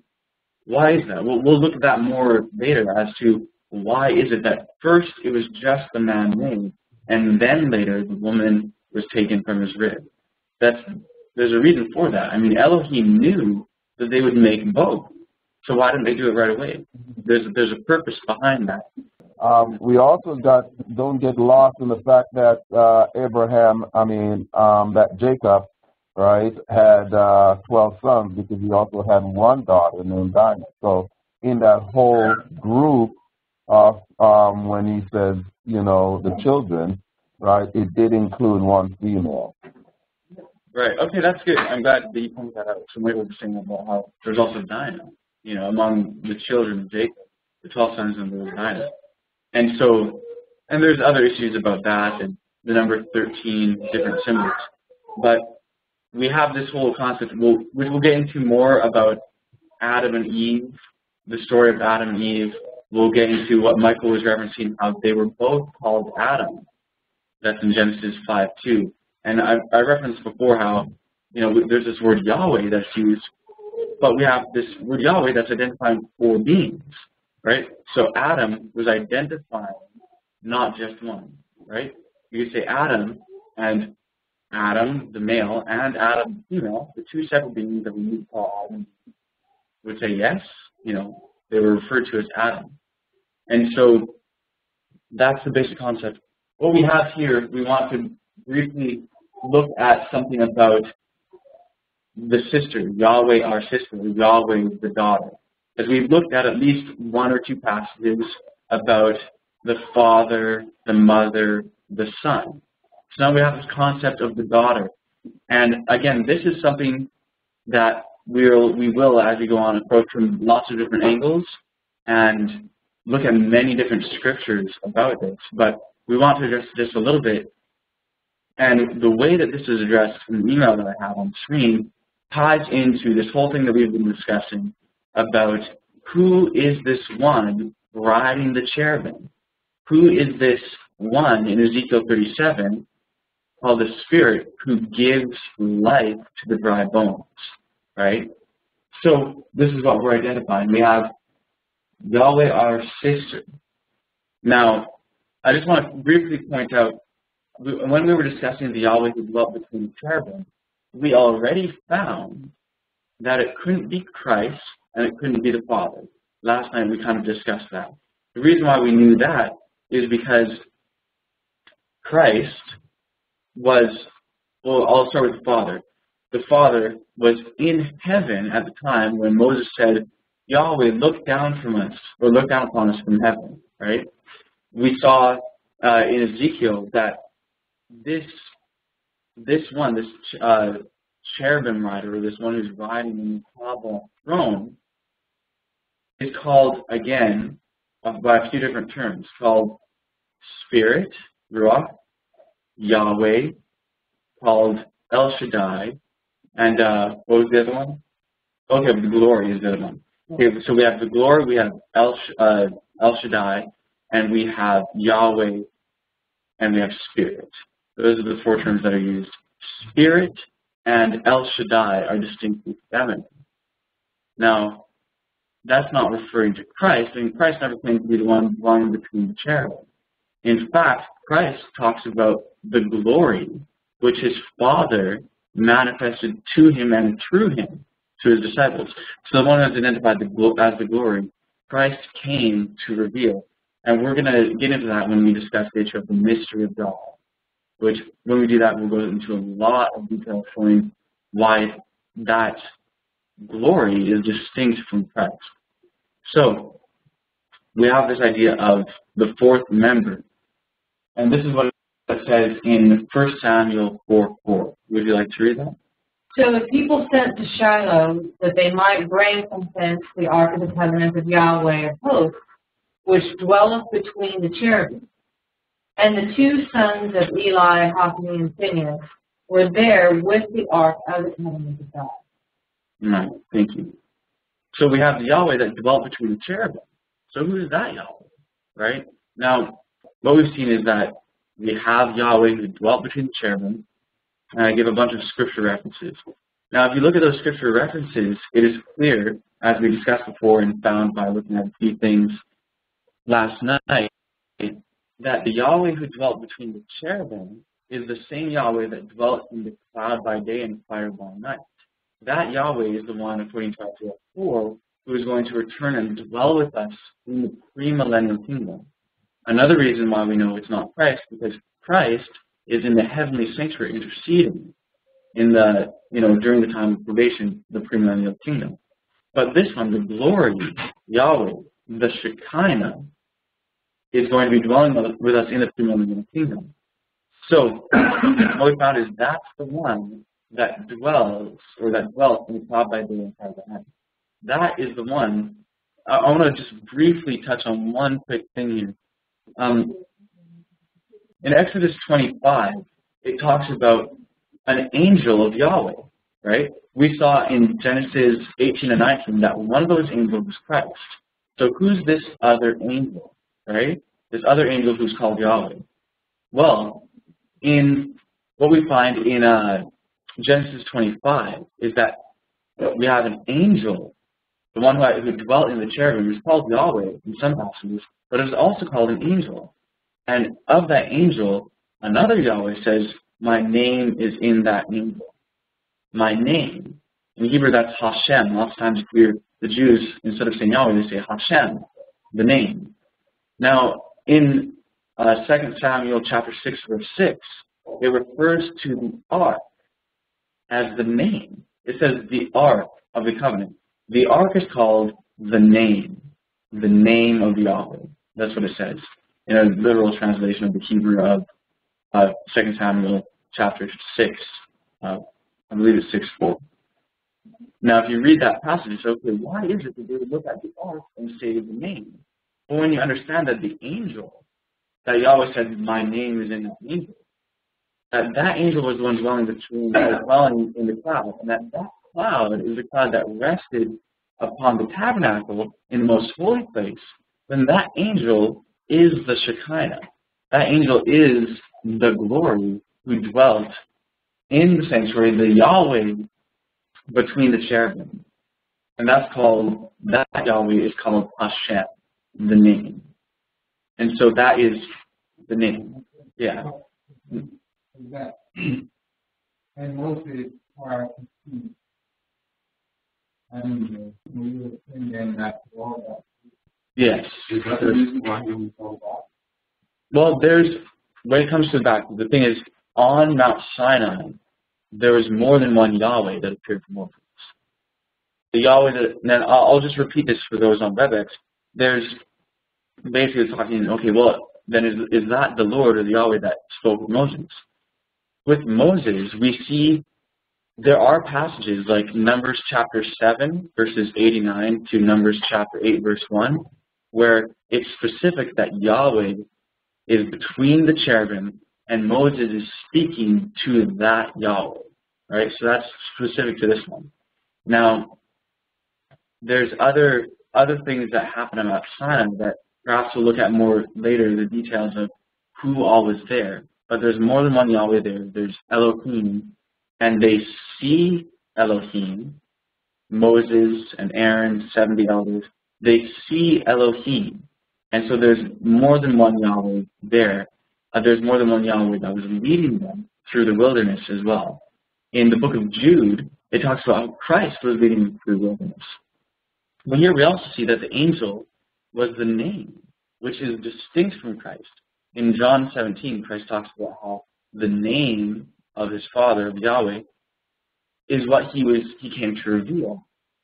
This gets into the mystery of God. We'll talk about that more later. But one other thing that I just wanted to mention, there's a book called The Wisdom of Solomon. The Wisdom of Solomon is a book that's part of what we call today the Apocrypha. It's something that, the Catholics accept as part of their canon. The Eastern Orthodox accepted their canon, as well as 7 other main divisions of Christianity. Usually here in North America, we usually think of Christianity as being Protestant and Catholic. We don't really think of anything else. But there's actually, throughout the world, 10 main divisions of Christianity. Protestant and Catholic are just 2. So all 9 divisions, other than Protestantism, except the Apocrypha as part of their canon. We'll be talking about the Apocrypha more as we go. And Protestants used to accept the Apocrypha as well. So it used to be part of everyone's Bible until the 1800s, although it was starting to be questioned before that, and there's 2 sides to that question, which we'll get into. Double check this. I think it's 6 Samuel 6:2. 6:2. You're right. It's 2 Samuel 6:2. Yeah, I was thinking there's a connection with 1 Samuel 4:4. Which is what we read. Yeah, which is what we read here. So it's 2 Samuel 6:2, where the ark is called the name of Yahweh. And lots of times what they do in translations is they don't translate where it says Hashem one of the times. They'll just say the ark is called by the name of Yahweh or something like that. But in Hebrew it's very specific that the ark is called the name of Yahweh. It repeats it. So just wanted to mention that. So it calls the name of Yahweh, or just the name? It calls it, this is how it reads, and this is a quote. Okay. So the ark is called the name of Yahweh. So that's what it's, the ark is called. But the reason why the ark was called that is because the ark was where the Shekinah, which the Shekinah was the angel, was called by the name of Yahweh, Hashem, where he says, my name is in the angel. That's why the word, the name, Hashem, got associated with the ark. Because that's where that angel, Hashem, Yahweh, dwelt. Now, I just want to give a brief thing about Wisdom of Solomon. The reason why I'm mentioning this is because the Wisdom of Solomon, we'll be looking at it. It's one of the books. It's similar to Proverbs. It's part of what we call wisdom literature. And in the Wisdom of Solomon, it talks about this entity known as wisdom. The book of Proverbs also talks about this one known as wisdom. Now, the word wisdom is used kind of like the title of the Word is used for Christ. Right? He's called the Word. In the beginning was the Word.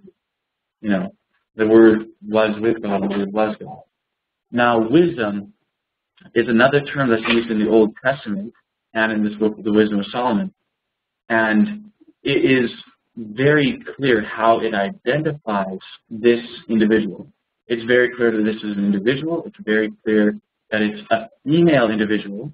It always, in English translation refers to wisdom as she or her. We sang a hymn last night. Which hymn was that again? O come, Emmanuel. O come, Emmanuel. And the second verse of that hymn talks about wisdom and refers to her as her.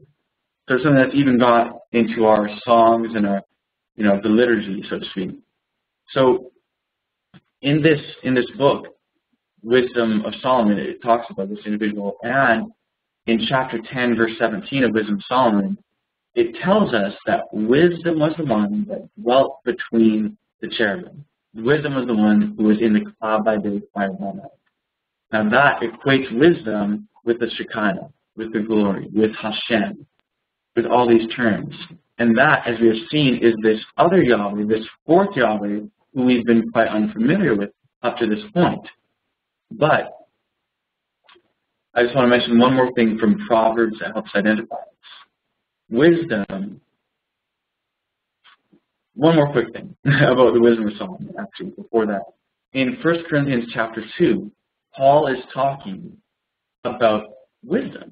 He says, we speak of the hidden wisdom of God, one who is concealed from the beginning of the ages, one who, if the princes of this world knew, they would not have crucified our Lord. showing that this wisdom is different from our Lord. Because if they knew wisdom, they would not have crucified our Lord Jesus Christ. Verses 7 and 8 of chapter 2 of 1 Corinthians.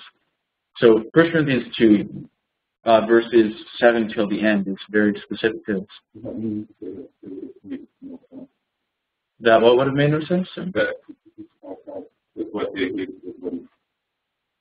it's okay, basically, the question is, does that mean that it would have made no sense to crucify the Lord? Basically, the idea, that whole concept that Paul is talking about is taken from the broad context of the book of the Wisdom and Psalm. We know that because of the statement itself, and also at the end of the chapter, he actually refers to a specific place in Wisdom of Solomon chapter 9. So, but one other thing on that, what you're saying, when it says that if they knew wisdom, they wouldn't have crucified our Lord, the reason why is because wisdom is the life giver. Proverbs 3, verse 18 says, wisdom is a tree of life. Interesting. Now, wisdom is the life giver. If they had received life from wisdom, they would not have made a covenant with death, which is what it says at the end of Wisdom of Solomon chapter 1, and they would not have become wicked. Wisdom keeps us. Wisdom imparts life to us and keeps us in that life. That's justification by faith. That the Spirit gives us the life of Christ, the sinless life. So if they had known her, if they had known wisdom, they wouldn't have crucified the Lord. When you read Wisdom of Solomon, it talks about in chapter 1 how they rejected wisdom, they made a covenant with death, and then they started to say there's no such thing as resurrection, the wicked. Chapter 2 of Wisdom of Solomon says there's no such thing as resurrection, we're just going to die, and this whole life is pointless, and so on. And then it says, oh, but there's this one righteous man. Now, I want to keep in mind, this book, Wisdom of Solomon, we know for sure that this book precedes the lifetime of Christ. Okay, we have the actual documents of this book from before the time of Christ.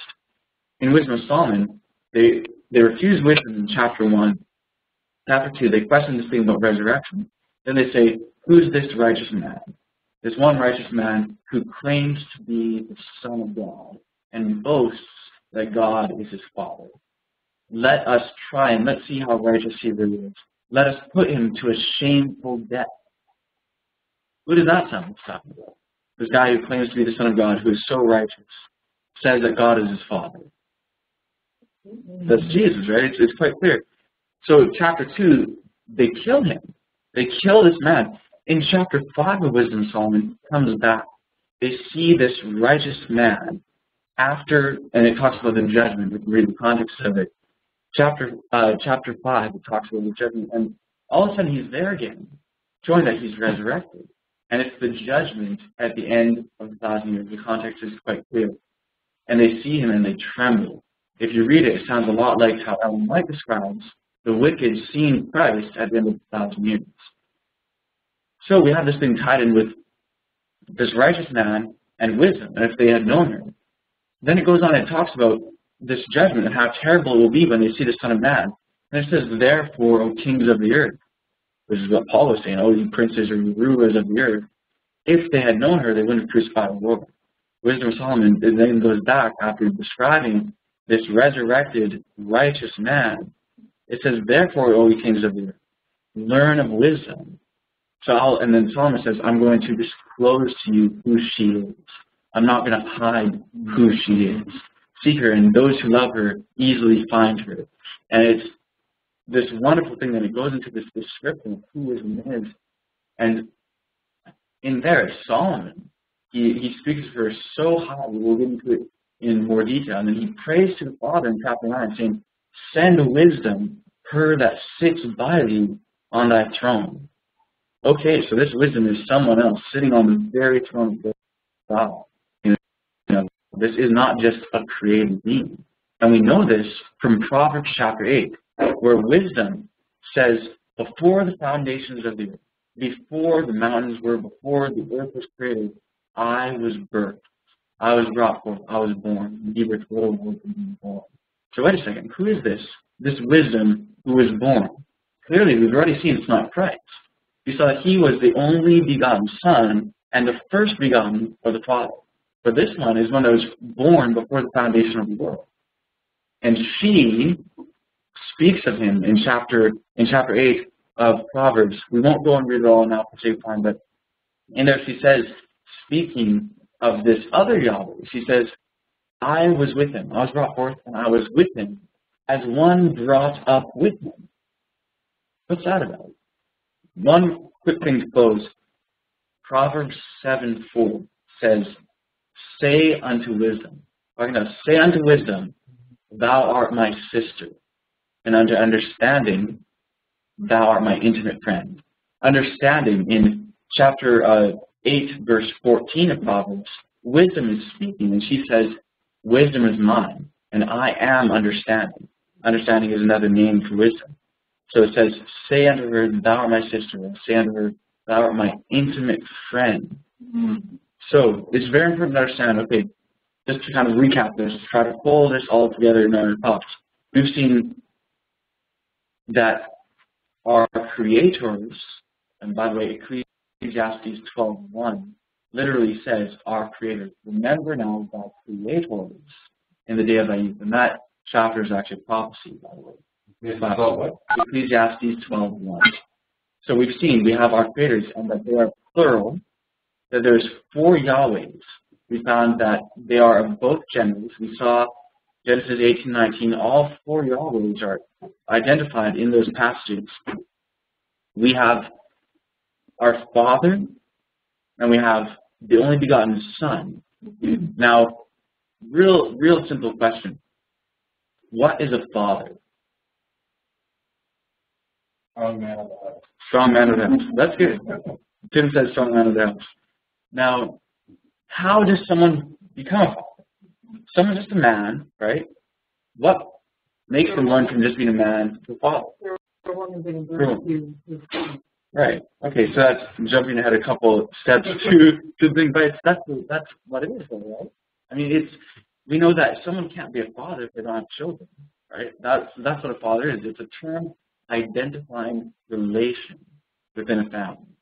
So Christ, when he says that he is the begotten Son of God, he means that God is his Father, right? That's why he says, my Father, over and over again.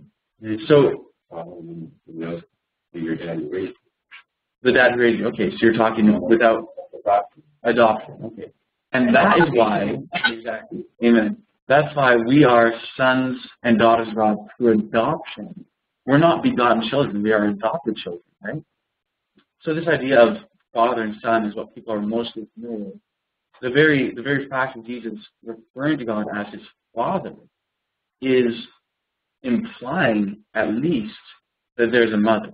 In other words, from everything that we know, a father cannot be a father except to a woman. Which is why in the Bible it's always women give birth, men beget. His begotten Son of the Father. I want to reference one other thing quickly about our mother. There's a book that I have over in the room. We'll look at this more.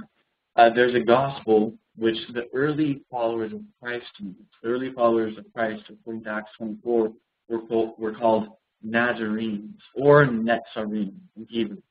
And there was a Nazarene gospel called the Gospel According to the Hebrews. And in there, Jesus specifically refers to the Holy Spirit as his mother. And at his baptism, his mother speaks to him and says, you are my son. And it's very, very clear the whole context of that in that gospel. So we'll look at that at another time. But we have this concept of father and son, and from that it's easy to see that there's a mother.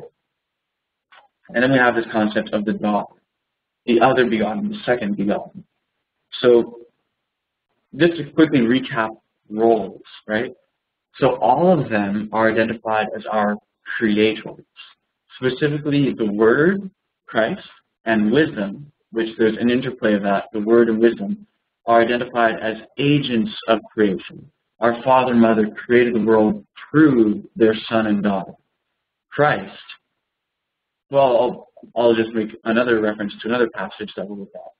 Zechariah chapter 4 talks about our 2 Messiahs, which is an interesting thing. People might say, whoa, 2 Messiahs? What's that about? But it actually just says it, point blank, our 2 Messiahs. And, Mashiach in Hebrew. And we have these two anointed ones, these two messengers, like we saw in Genesis 18 and 19. These are our brother and sister. They are our intercessors.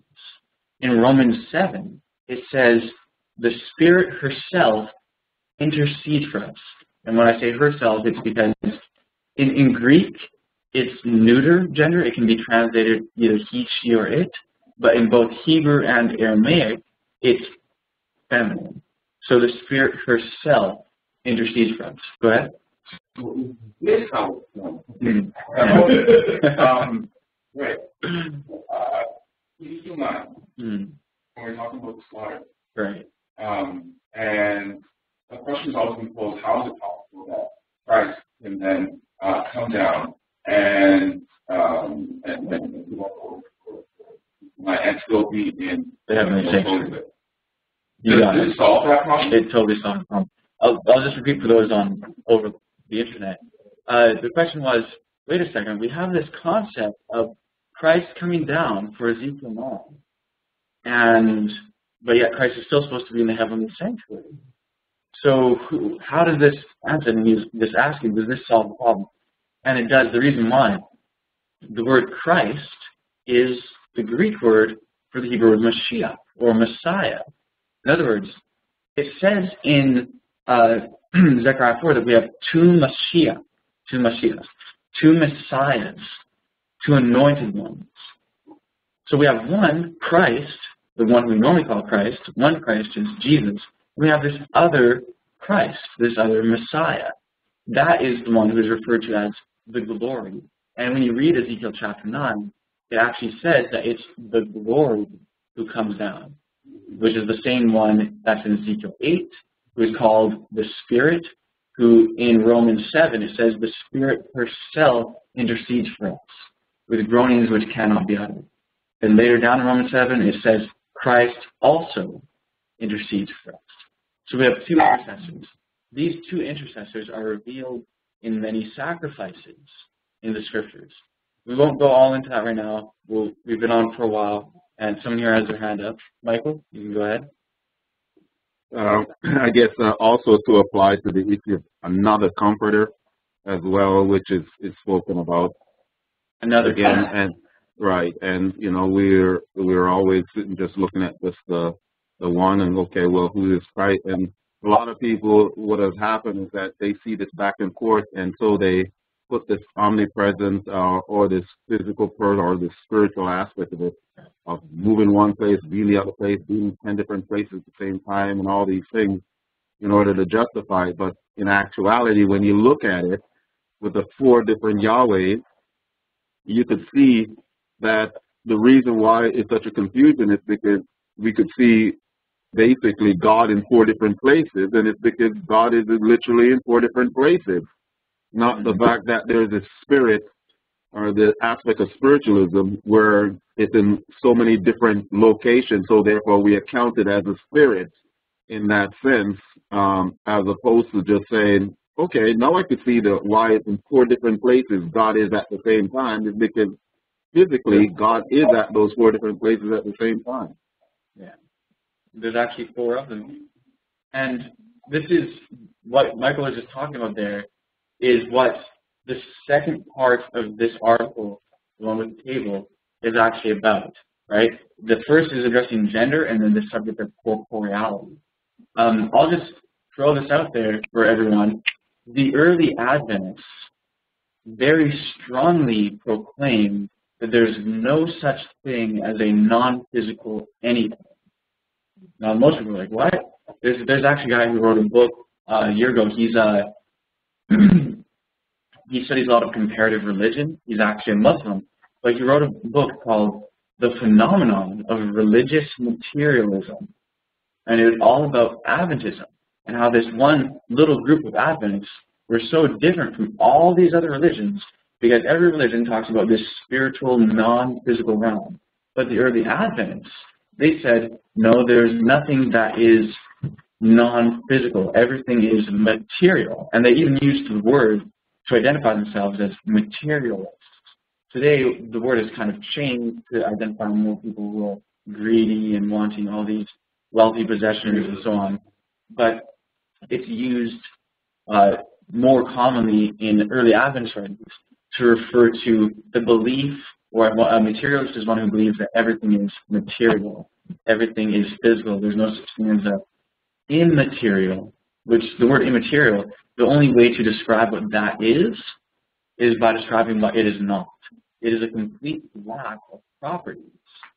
All right, so we'll be discussing that a little bit more, but I wanted to mention that because that is so important in understanding our heavenly family, that they are real beings, real physical beings. They're not just they're tangible, which is why the Spirit could lift up Ezekiel in Ezekiel 8. Does the Spirit put forth the form of a hand and lifted him up? That same Spirit, that same one, this daughter, in Ezekiel 1 says to have the form of a human. Now this is also, us as humans are made in the image of Elohim. Was there someone with a question or a comment? Yes. How important is serving? Oh, amen. And going forth. Yeah. They are Passover, Pentecost, the other Atonement, and the other Covenant. So then those four into the important. Well, we'd have to look at the emphasis of each. I mean, there's, as far as each particular feast, you're talking about, which particular feast did you mention again? Passover, Pentecost, Day of Atonement. Okay, Passover, Pentecost, Day of Atonement, and Tabernacles. There's different emphasis in each, and what I'll mention is that within the symbols of each, there is not just identified only one member, right? So there's overlap and there's emphasis, right? The Day of Pentecost emphasizes the other comforter, right? But Tabernacles also emphasizes the other comforter, the one who's going to be dwelling with us in the kingdom, the time of the fulfillment of the prophetic archetype of the Feast of Tabernacles, which is what we were focusing on last night. And we see Christ, he's also even represented in Pentecost, and he's also represented in Passover. And, there's different representations.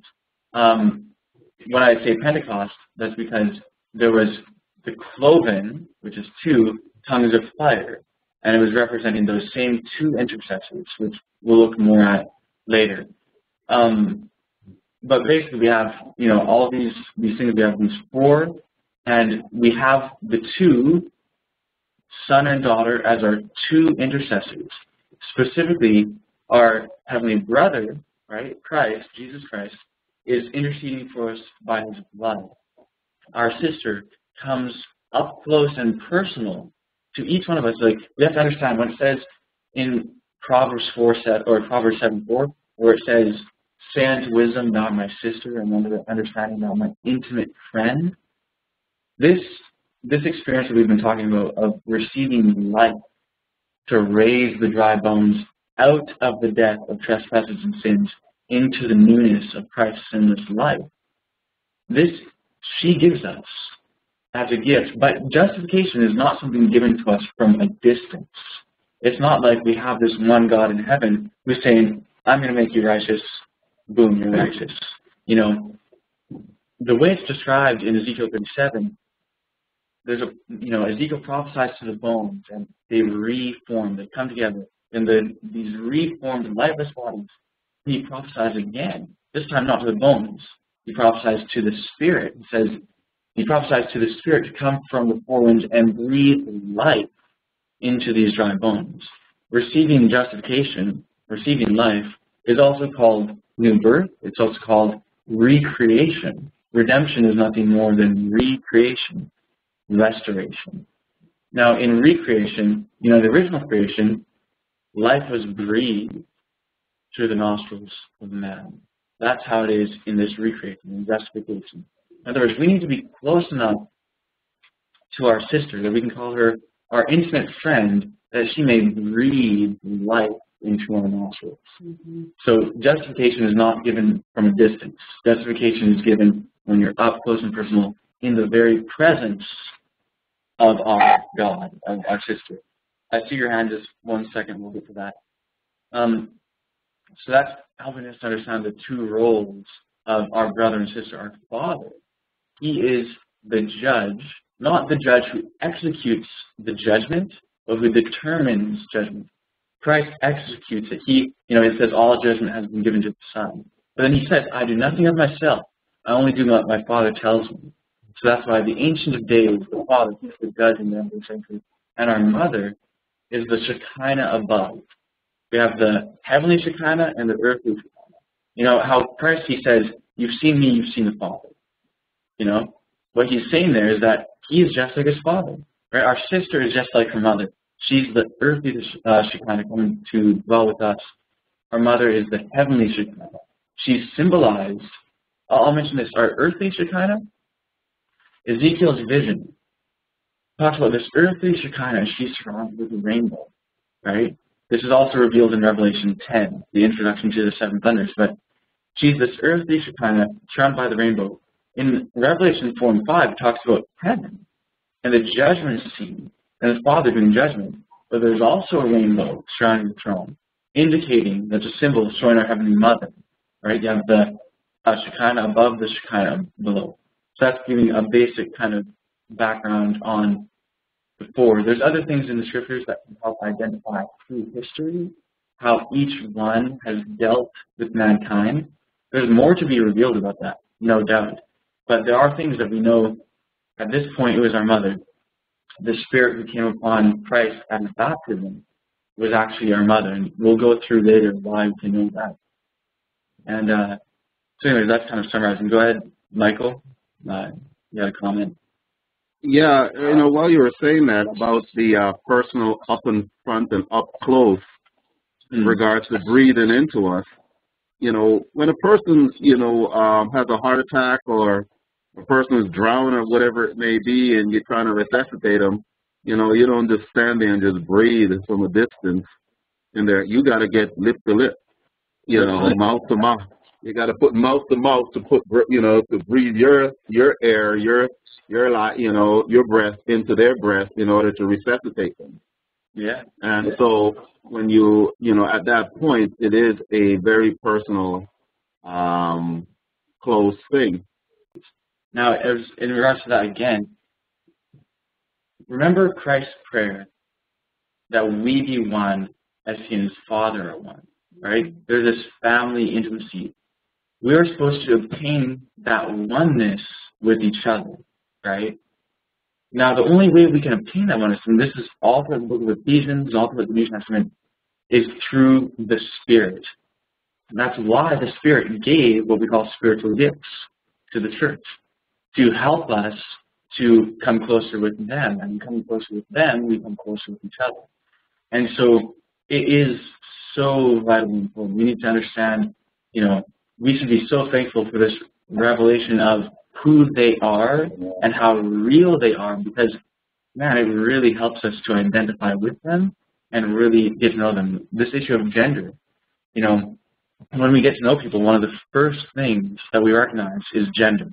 One of the first things, and it gives us a frame of reference for how we relate to people, And so understanding that rather than, okay, they have this other company that Christ spoke of, and a lot of times we just think, okay, well, got to get to know the Spirit, or people don't even say that, just, well, the Spirit is with me, Spirit, we use such a general terms because we're used to thinking so generally, because we don't really know, and, that's not necessarily the fault of the person that they didn't know, but it just shows how devitalized, again, the message that we've had has been. We haven't known Elohim Hayim, which means the gods, the living ones, a phrase that shows up in the Scriptures a few times. And it's gone through in the article there, the first one on plurality, which is this one here. So that's, our living gods, and it's very important. We have to realize the one who is here on earth with us now is our heavenly sister, And so it's so vitally important to get to know her, especially since she's the one who has been most unknown, most forgotten, And so it's, it's asked of everyone to really investigate this, to check it out. I think today we've seen plenty of evidence so far, and there's plenty more where that comes from. But it's worth investigating and saying, okay, what is this really about? The message is that this is the day of the resurrection of the Bible. And this is the day of the setting up of the kingdom, not just as a theory, but that it is presently, in reality, being established. And that is done through simple means, as Ellen would say. And these simple means have to do with just the love of a family, of our heavenly family, exercised towards mankind in general, and in mankind, to give us their love for each other. And this justification by faith, we'll discuss later in the week how receiving justification by faith as a reality, not just receiving the doctrine and acknowledging it as true, but receiving in reality brings someone out of the domain of Satan and into Christ's kingdom, which is being established. And, yeah, go ahead. I just want to know the number of thrones. Mm-hmm. Yeah, there are 4 thrones, 2 traveling, 2 stationary. Now, with those 4 thrones, some of them specifically identify more than one on the throne. There's the throne of God and of the Lamb, Revelation 22. There's the throne of Revelation 4 and 5, which the Father sits upon, which is a throne of judgment, right? The investigative judgment. Then there's the traveling throne of Ezekiel's vision, which is a throne which is depicting the judgment, again, extending to earth for the judgment of the living, which we're going to be talking about the judgment for the living some more too this week. Then there's the throne of Isaiah 6. That throne is, I'll just say that vision has some very interesting aspects where you see the Lord and his skirt. The Lord and his skirt, or the Lord and his train, as some translations put it. So the word train there, if you look in Mark and it says skirt, but it's the same word that's used when it says, in the Old Testament it says, discover not thy father's skirt. What was that referring to? That was saying don't have intimacy with your father's wife, right? The skirt, and I remember Michael pointing out before, in Jamaica they would refer to someone's wife as a skirt, or at least I think it was Ross Farms or whatever. There's some I know in the West Indian culture a lot of times there's more biblical language, even though they may not know exactly where it's from, but it's there. So there's this idea of the skirt being a reference to the wife, right? So Isaiah 6 is a vision that Isaiah had of the Lord and his skirt, Lord and his train. That's usually rough. When we say, of course, it's about an but that in translation English, and a man is under the skirt, you need a woman to Okay, there you go. Man, Anna was just pointing out the Filipino culture and the phrase, they would say the man is under the skirt, or, which is meaning that his wife is basically really... I think one of the things that we have, we keep forgetting is when the Lord, prayed that thy will be done on earth as it is in heaven, right? And yet we see that the establishment, Sister White talks about the institution that was, divinely set up on earth. First thing was the family and the marriage and the Sabbath. And that I think what it is that the reason why we have such a tough thing to deal with in regards to the heavenly family that actually has a mother, because it denotes sexuality in order to bring forth children. So in actuality, what we have is a perverted concept of that the devil has made it look like it's just this horrible, horrible thing, all right? And if God is a physical God, male, and a physical God, female, then the physical woman on earth is going to look like the physical God in heaven, and the physical man is going to look like that. And so that whole aspect of conception and everything else like that must fall in the same or a physical manner. And I think what it is that we've taken this thing as making it so dirty and so horrible that the thought of placing God in that physical sense, you know, is basically sacrilegious, and we've lost it. And that's exactly what the devil wants, as opposed to it being a beautiful divine thing of reprocreation, which is the very thing that they are capable of doing and what they wanted to teach. And that was the very expression of the ultimate love between themselves, but we perverted it. And that's just what we've seen. That's why we're at a tough time trying to place the female as part of that whole aspect. And that's the whole issue of, again, basically everyone who's a Christian or any follower of God will openly say and admit that the devil has corrupted sex, that there's been a lot of perversion, sexual perversion, and so on. The question is, why would the devil corrupt something that was not sacred to begin with? You know, if it was already, you know, in other words, what that's telling you, the very fact that the devil has spent so much time corrupting it is showing you that it is sacred in its original form. And so what is sacred has to do with what is real and what is original and what comes from God. Or I'll just use the term, and hopefully people will become familiar with it, since we've been discussing plurality, the term gods. And there are places in the Bible that even use the term in translation. So we'll look at that too. There's just one more comment, and then we'll close off. So, yeah. I'm not sure if this is the right question, but it's from Judges chapter 13, and I read to verse 17 and 18. In Manoah, said unto the angel of the Lord, what is thy name? That when thy saying come to pass, we may to thee honor, the birth of God. Then the angel of the Lord said unto him, why askest thou thus after my name, saying it is a secret? Right. This is the question I hear. Okay. No, that's good. Okay, I'll repeat that for those online. The question was from, it's Judges chapter 14. Okay. 17, 18. Okay, chapter 14, verses 17 and 18. And there we have the angel of the Lord, the angel of Yahweh, and it is asked of the angel, what is your name? He says, why do you ask my name? It's secret, right? And one thing that I'll just say about that, I don't necessarily have an answer to the question that they asked, but what we do have is, we know that Christ, his name is Jesus, right? And it talks about his new name.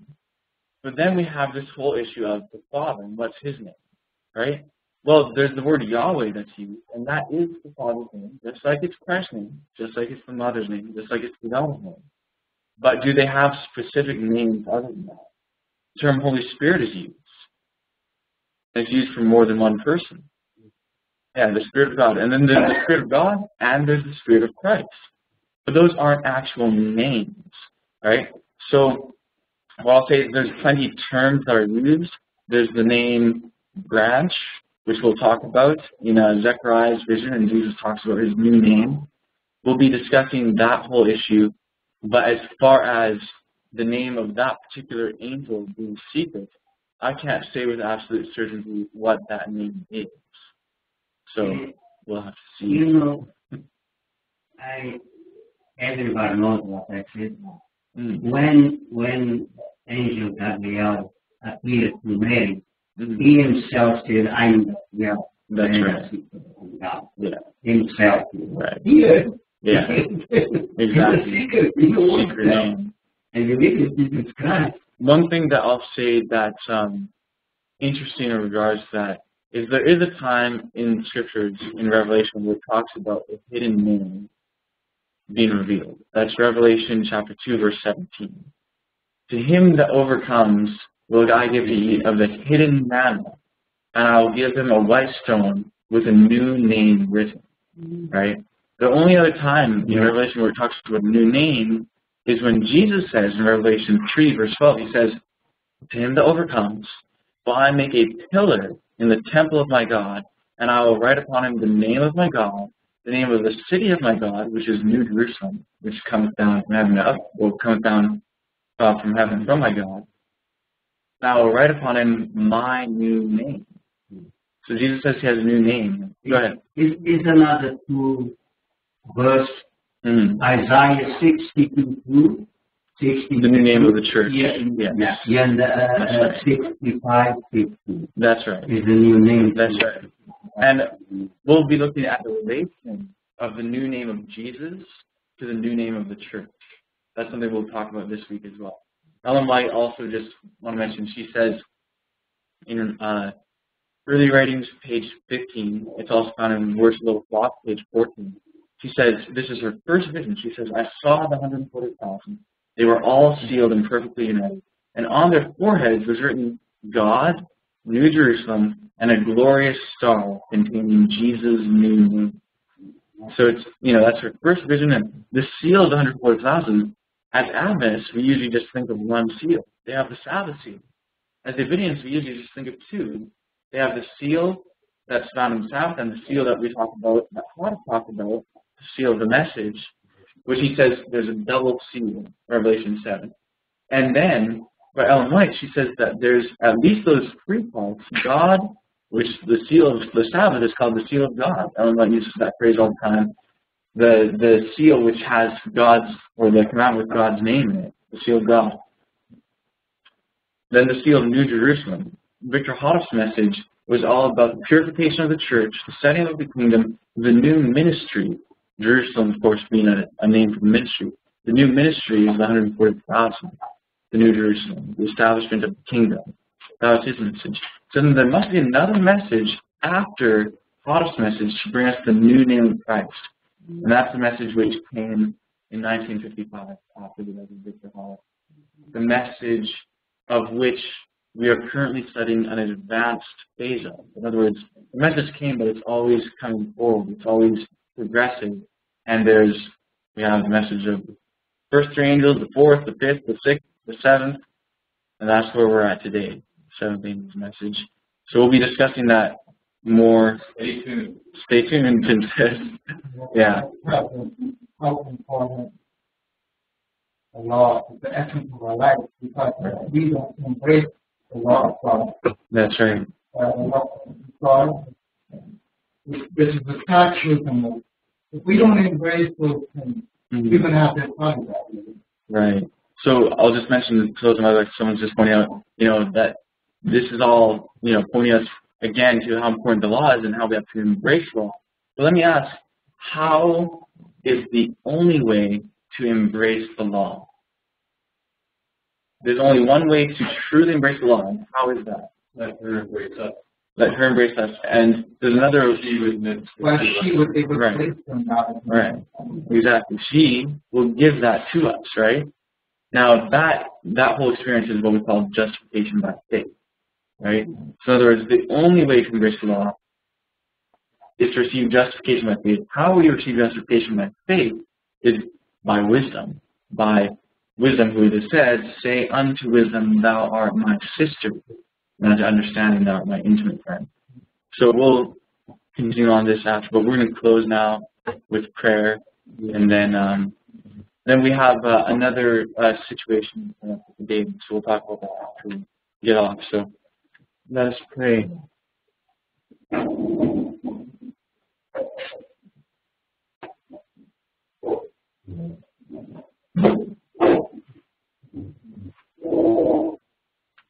Our wonderful Heavenly Father, we want to thank you again.